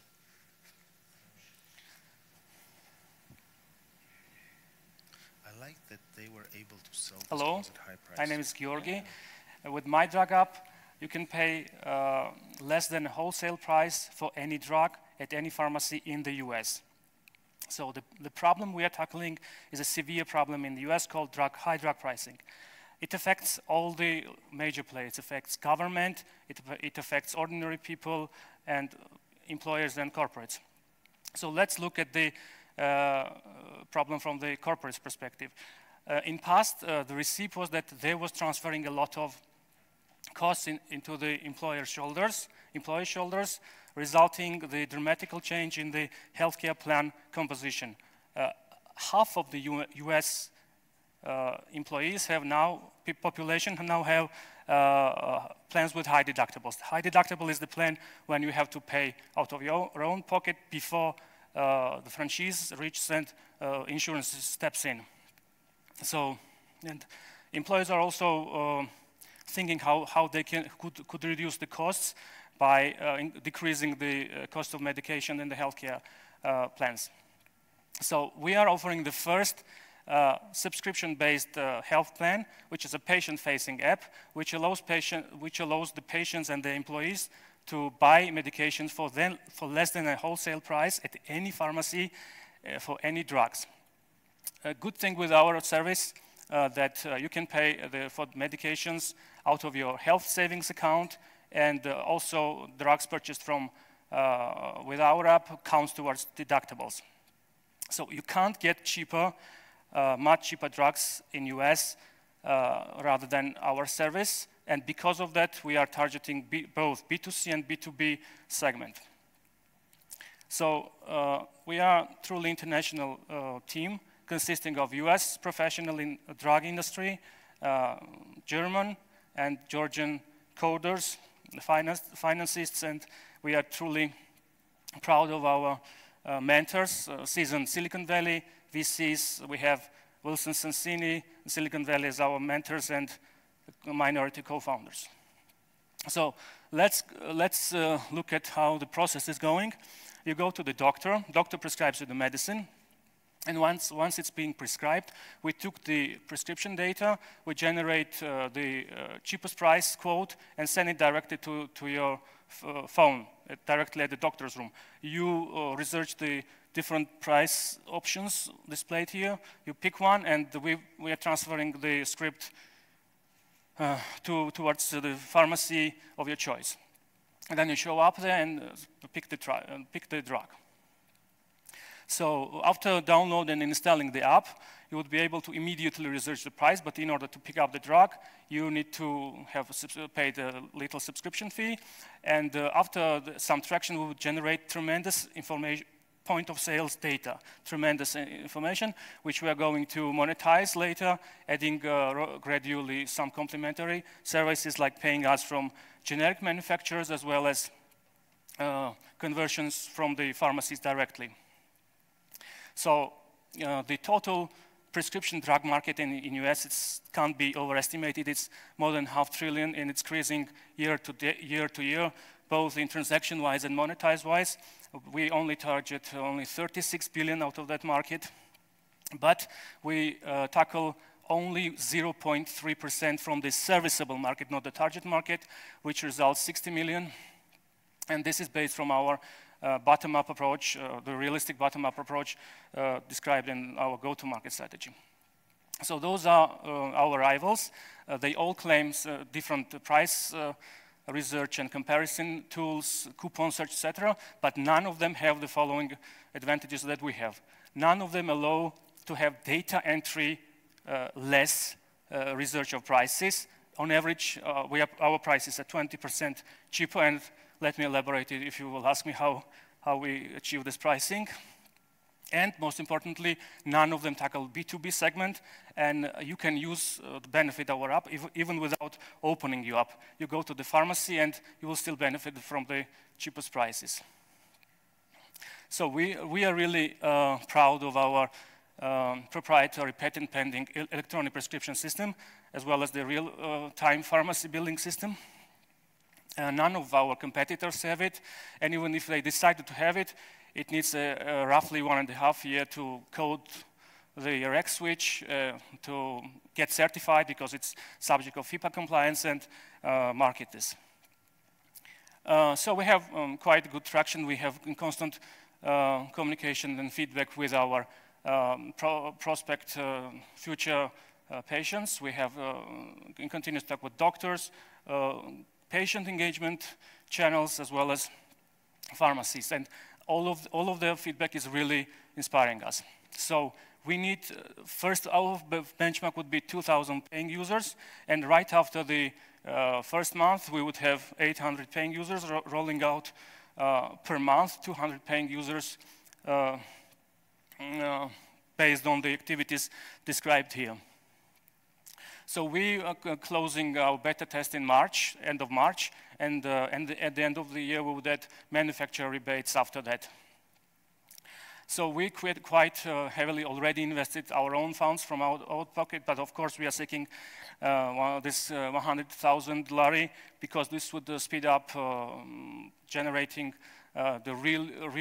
finish the app and roll out the go-to-market strategy in a really fast way. So here on the right, you can see the general mechanics of our financials, and this is based on the go-to-market strategy, and this allows us to gain 36,000 and 100,000 paying users consecutively, respectively, after year 3 and after year 5. So in closing, again, with the patient-facing app, the first subscription-based model, drug app, which allows you and your employers to pay less than a wholesale price. And this is in US. We are going to roll this service in the US, and then we're going to copy this business model in Georgia and other countries. Thanks for your attention, and based on our refined go-to-market strategy, I'm really excited that we will hit the target. Thanks. Any questions? Yeah, practically, do I need to scan my prescription? Do you need to scan? Yeah. You don't need to scan anything. You show up the doctor, and you've been prescribed the medicine, yeah. And once it's prescribed, we have the access to your data without identifying your personal identification information. We research the prices in nearby region and send the pricing option directly at your phone. So there's no room to falsify. There is no learning curve at all. So it's not. No, it's not my point. Can you falsify? I mean, there's a massive opioid problems in the US. People are desperate to get their hands on this drug, but using your system, there's no room to falsify a prescription to. Yeah, not of course. I mean, we are not from the front end. We are not touching, and you as a patient, of course, you're not touching the prescription or anything. You would have just a confirmation QR code on your phone. Once you will choose the destination pharmacy, there's 4 choices you can choose, and you show up at the pharmacy. You show up your phone, and you've been dispensed the pharmacy, the medication. So how different are the prices within like 2 miles of where I live? Severity, the truth is that you could have 100%, you could pay 100% more just right across the street. For the same drug? Same drug on same street. And the prices are really inflated. This is why they claim that they could save up to 80 to 90% our rivals. The reality is that the prices are sometimes overinflated up to 400. For the same brand, or you will be offering generic brands? No, we're not talking about generics. We're talking about the branded drugs. The truth is that some drugs could be overinflated more than 400%. It's the same drug. So I go, my doctor prescribes something, I go to CVS. Yeah.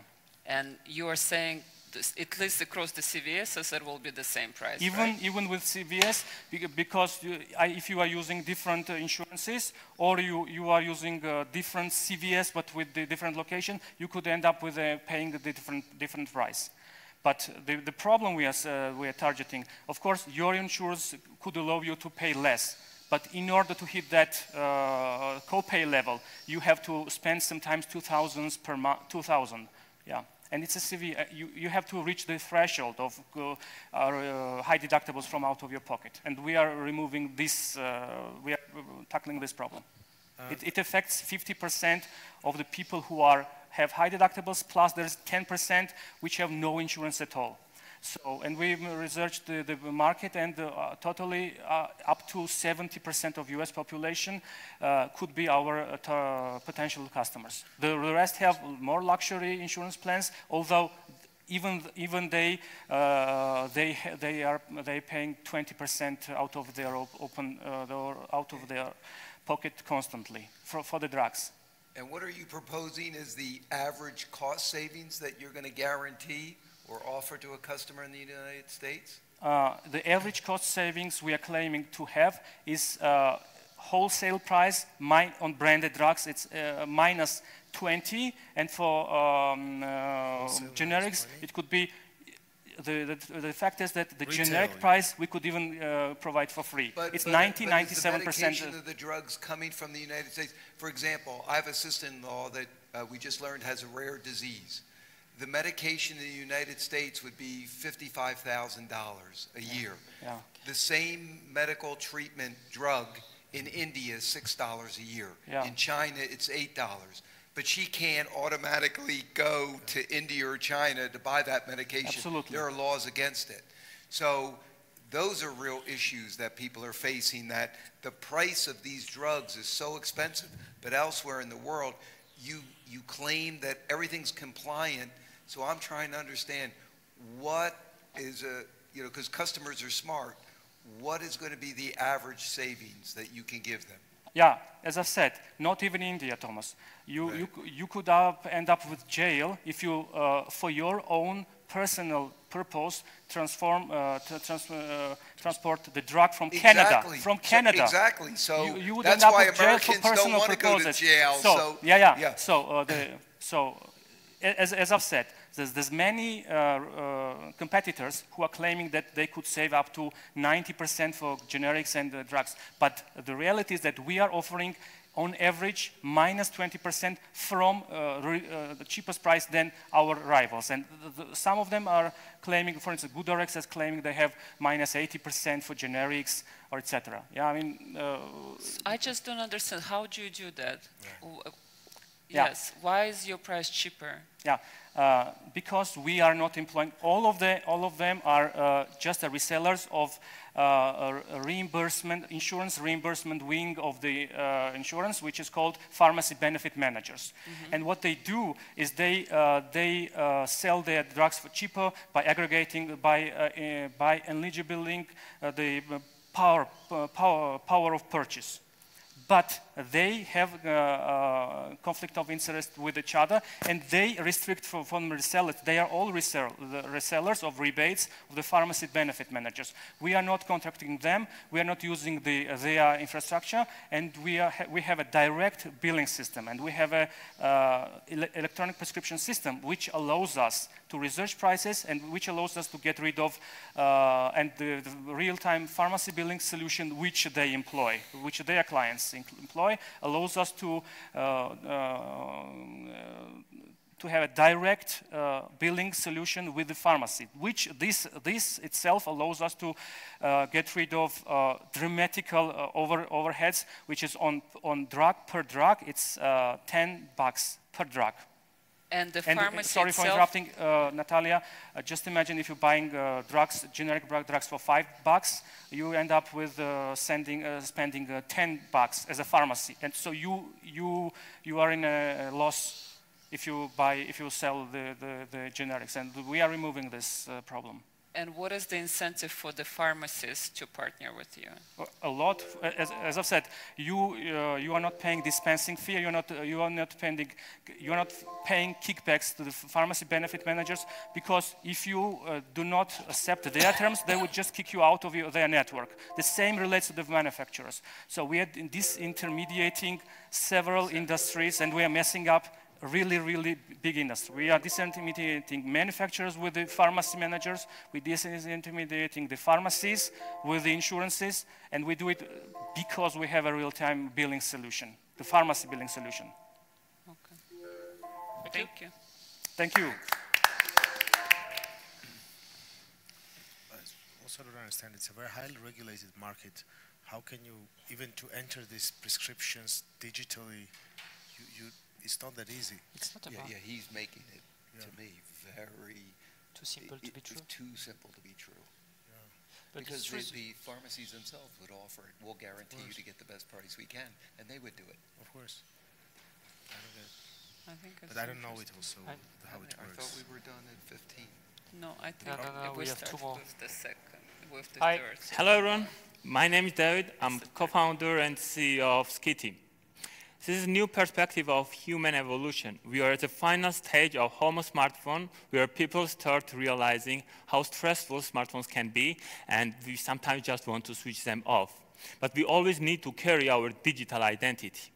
And the future we see is about bringing technologies closer to humans. That's why I'm so excited to introduce Skitty to you, an electronic tattoo ultra thin that will enable you to make payments, have access, and store information in the most secure and convenient way. No one can steal it from you, and you will never lose it. And we try our best to make it look as cool as possible. We use nanomaterials for building the antenna, and we are at the prototyping stage right now. And we use traditional commercially available tattoo paper that is absolutely skin-friendly and easy to apply on skin.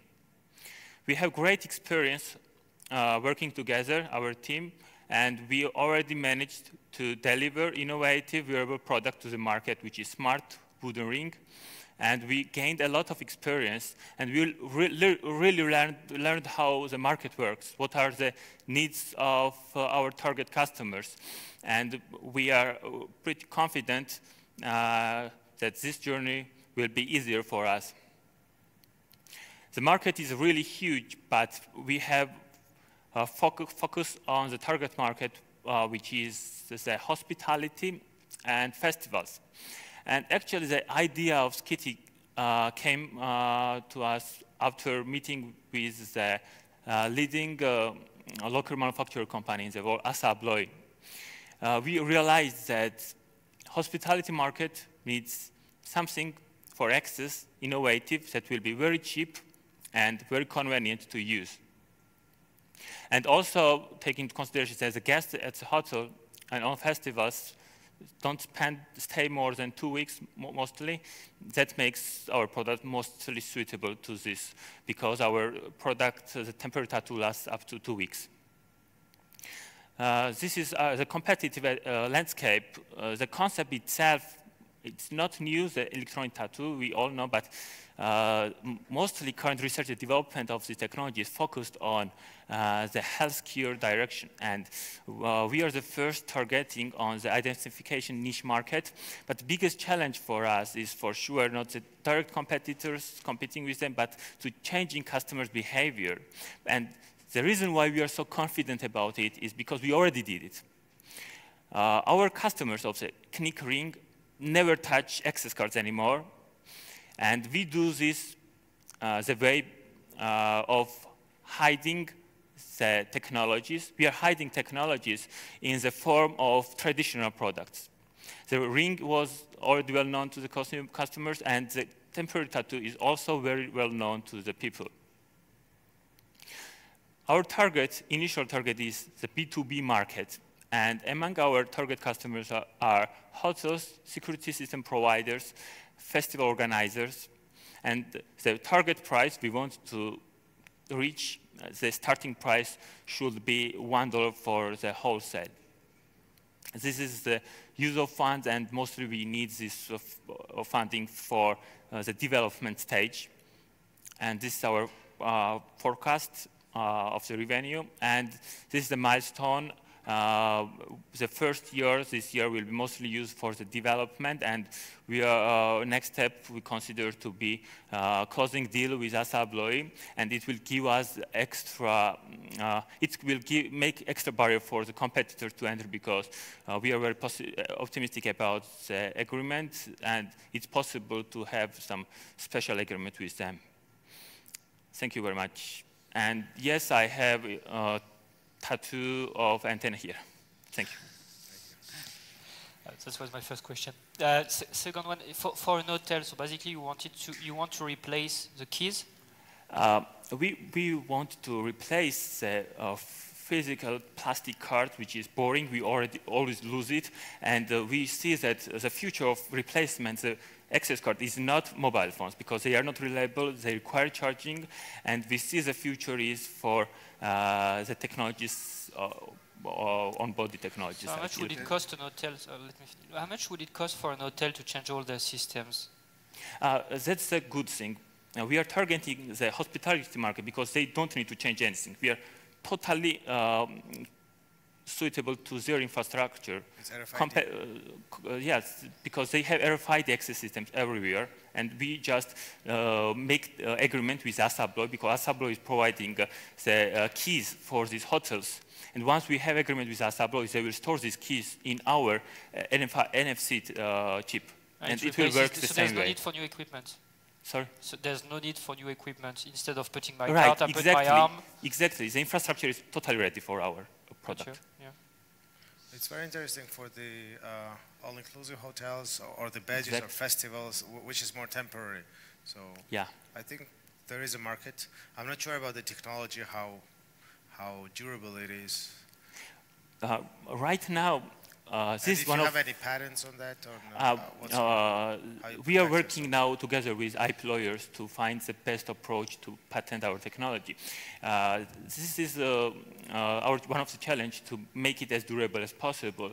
And right now, it lasts about 5 days, but we are pretty sure it will last, once we finish the development, it will last up to 2 weeks, which is pretty much enough for hotel guests. Including showers? Yes, waterproof, absolutely waterproof. Can you show from here? There are companies, for example, that are in Korea, South Korea, and the United States that have the marketing tagline. This is like very beginning of this.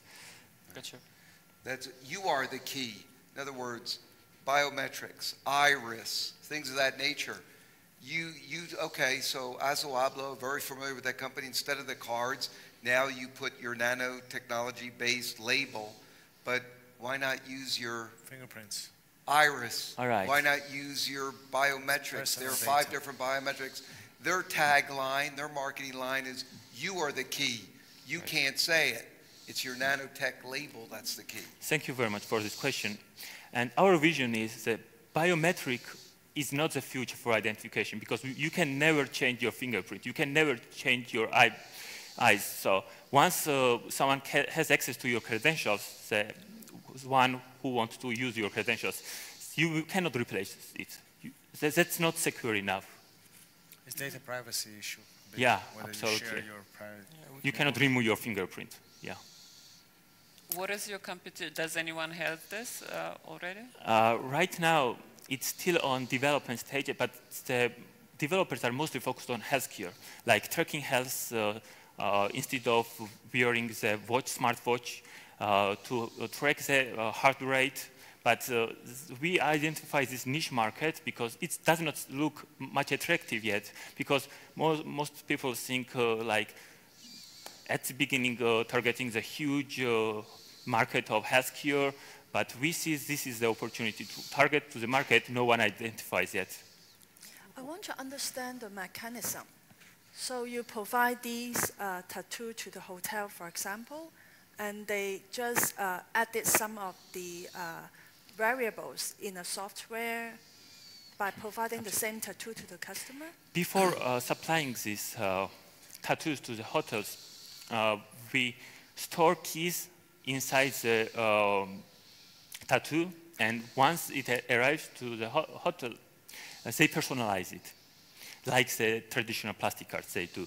And but can you still change like the check-in, check-out date, things like that? It will be absolutely the same way as they use the plastic cards. So once they identify the customer who wants to buy this tattoo, they will link their information, their room keys to this device. So every tattoo needs to be tailor-made and customized before you give to the hotel? We can customize the tattoo for the wholesale, for the big order. Then yes. how can you handle the logistics? Logistics? Yeah. Yeah, it's... so you mean after you produce the tattoo, you cannot use software to change anything? Yes, actually, there's no need to change because it has its identification number, and they just can link this ID number to the system, and they can modify anything they want by linking this ID to different information. Okay. What will So be it's your an ID? Yes, So and it's an it ID. makes more secure because it's not connected to online. So it's offline device and no one can access it. Okay, okay. What will be your gross margins? I mean, RFID is an extremely low margin business. What do you expect to be your margin? We expect about 60%. So that's 5 to 6 times higher than RFID tag providers. Because it is already blood ocean. Many competitors there are, so they have very low margins. But we have unique product, and we have opportunity to have better margins than they have. For a while, but then if you can charge 50% gross margin where they are stuck at 10 to 15%, there's no way in hell they will leave you a long time before they move to your market. So I think the idea is very good. But I'm just struggling to see how you can make, I mean, you're in a low margin business, which means you need volumes. Yes. And I don't see how you can get 50 to 60% while the rest of the market is 4 or 5 times lower.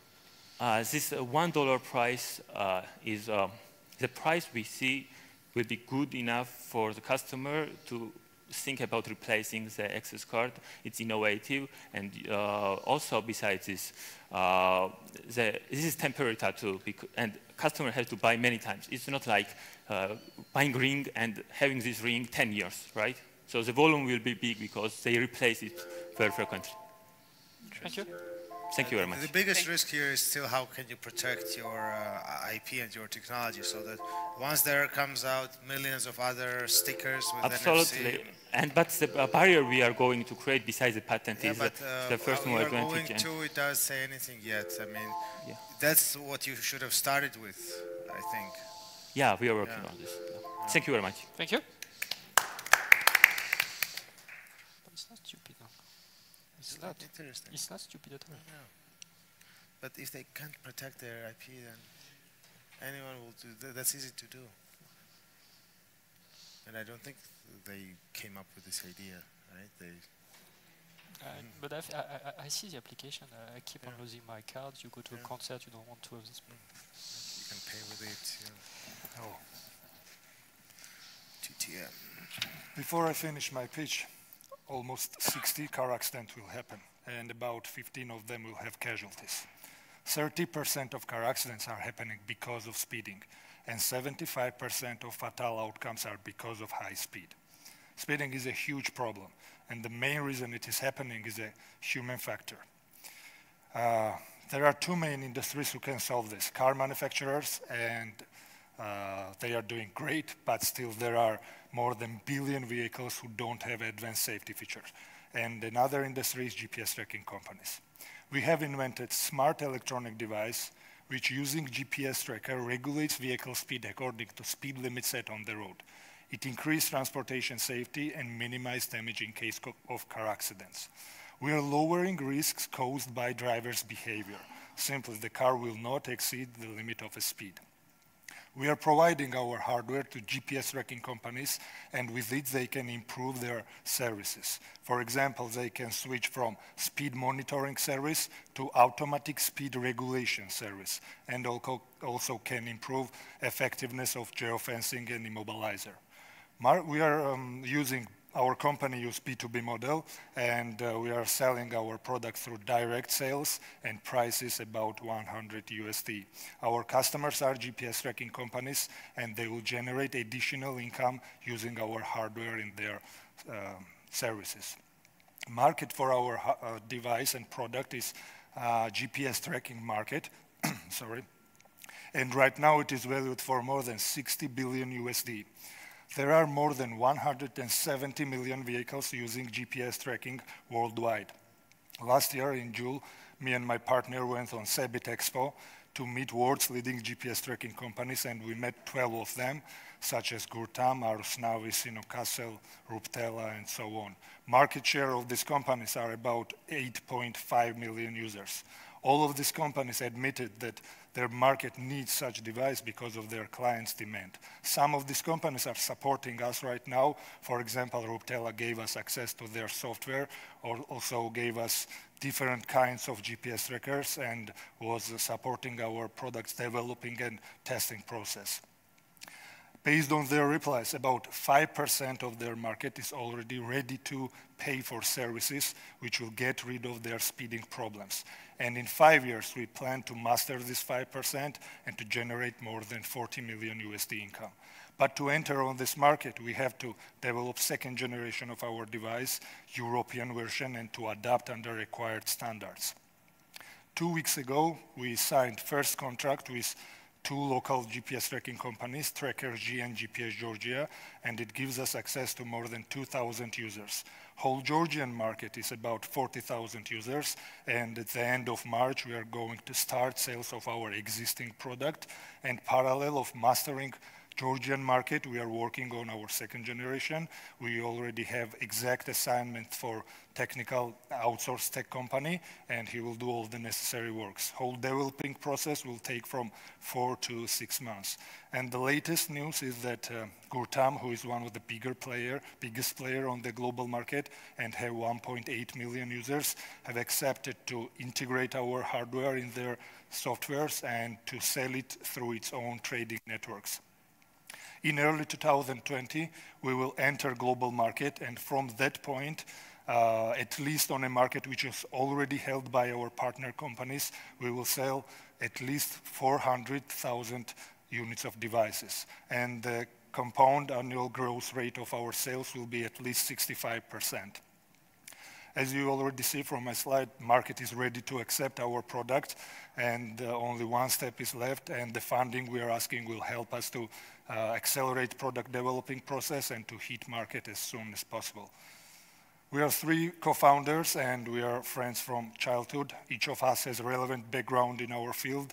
Also, each of us had experience in startup making before. We went through several acceleration programs, and now we're pursuing one common goal. We have very close communication to our clients and have very deep understanding of their needs. Here are some media response about our startup and product, and also in whole Georgian society there is great interest, and all of them are waiting for our further development. Of course, we have competitors on the market, but we have advantages. For example, there are companies who are offering static speed limiters, but they are useless in different speed limitation.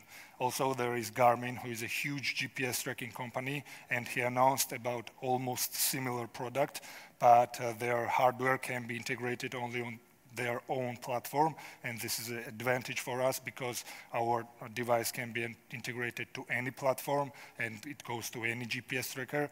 Also, because of simple solution, it is cheaper in production, it has a less selling price, it is easier to use and easier to install. And one more thing, we have applied on patent for useful model, and if we get this patent, it will give us additional advantages. Thank you.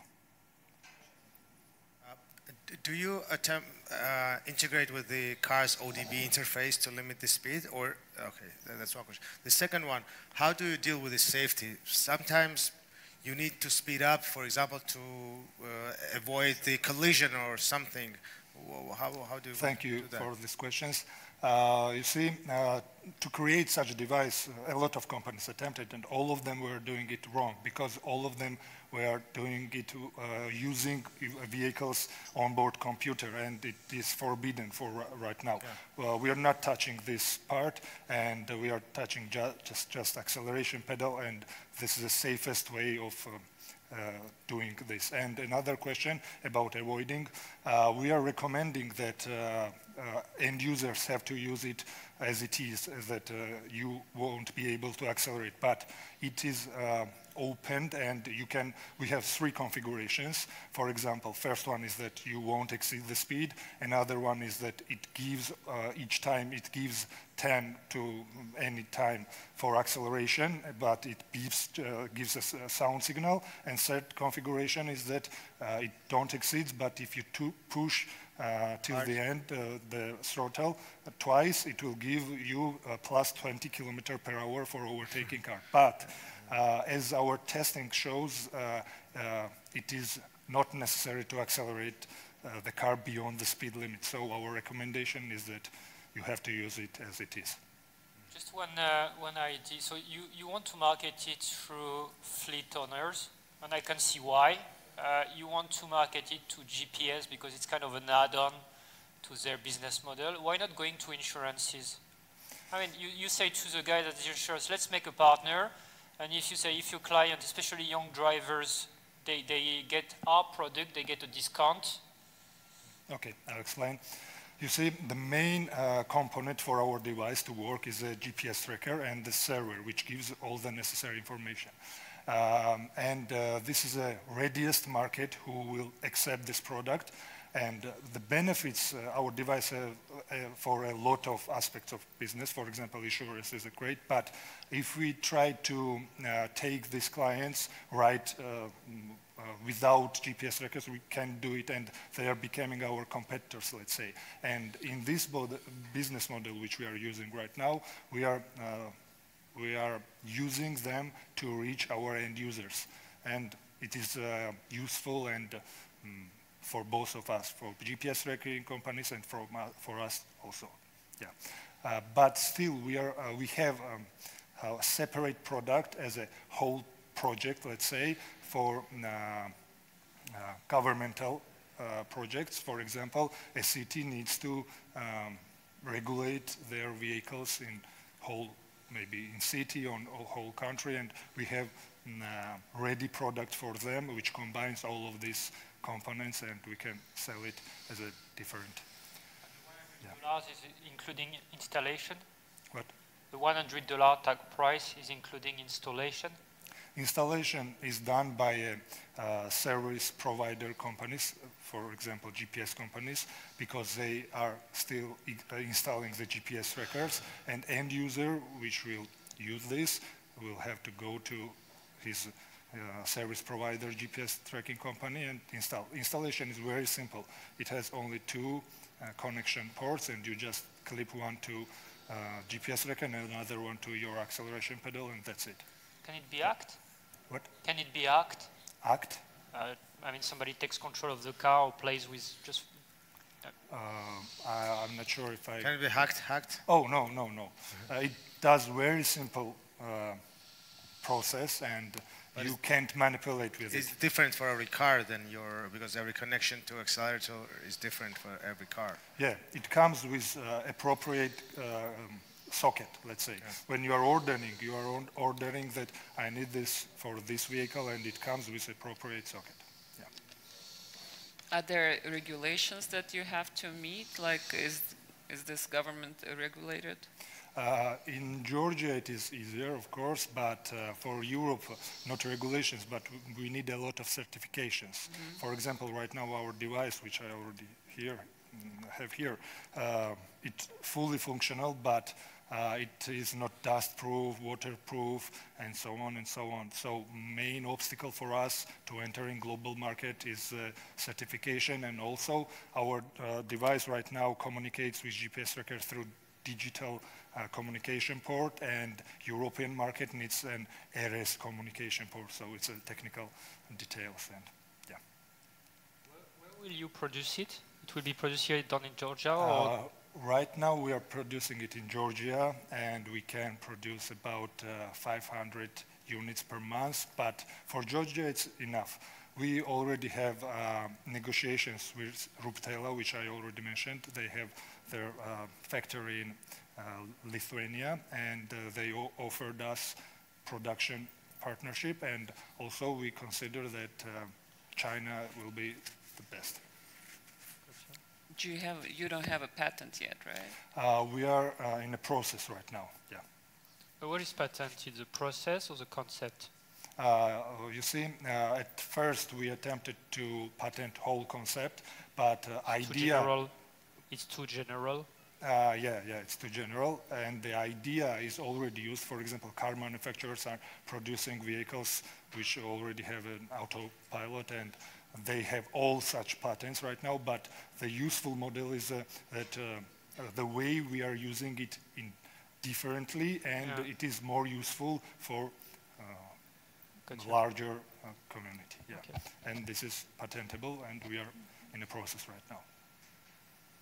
I guess another side benefit is also petrol consumption. Sure. It has a lot of benefits, a lot. So how quickly would it pay back if you start to integrate the fact that by respecting the speed limit you will consume less diesel or gas? How quickly does it pay back? Within months? I can't hear you. How quickly does it pay back? By saving just fuel? based on because that's an angle to sell it to. Hey, you're safer, and B. From customers' view or from us? Yeah, customers. Yeah, I don't know exact numbers in fuel, but just one car accident can... Oh, yeah. You have one life. Because it depends on the vehicle, how much it consumes and so on and so on. I can't say the exact number, but at least 15%. Thank you. Thank you. Thank you. People will definitely use it for their kids. Yeah.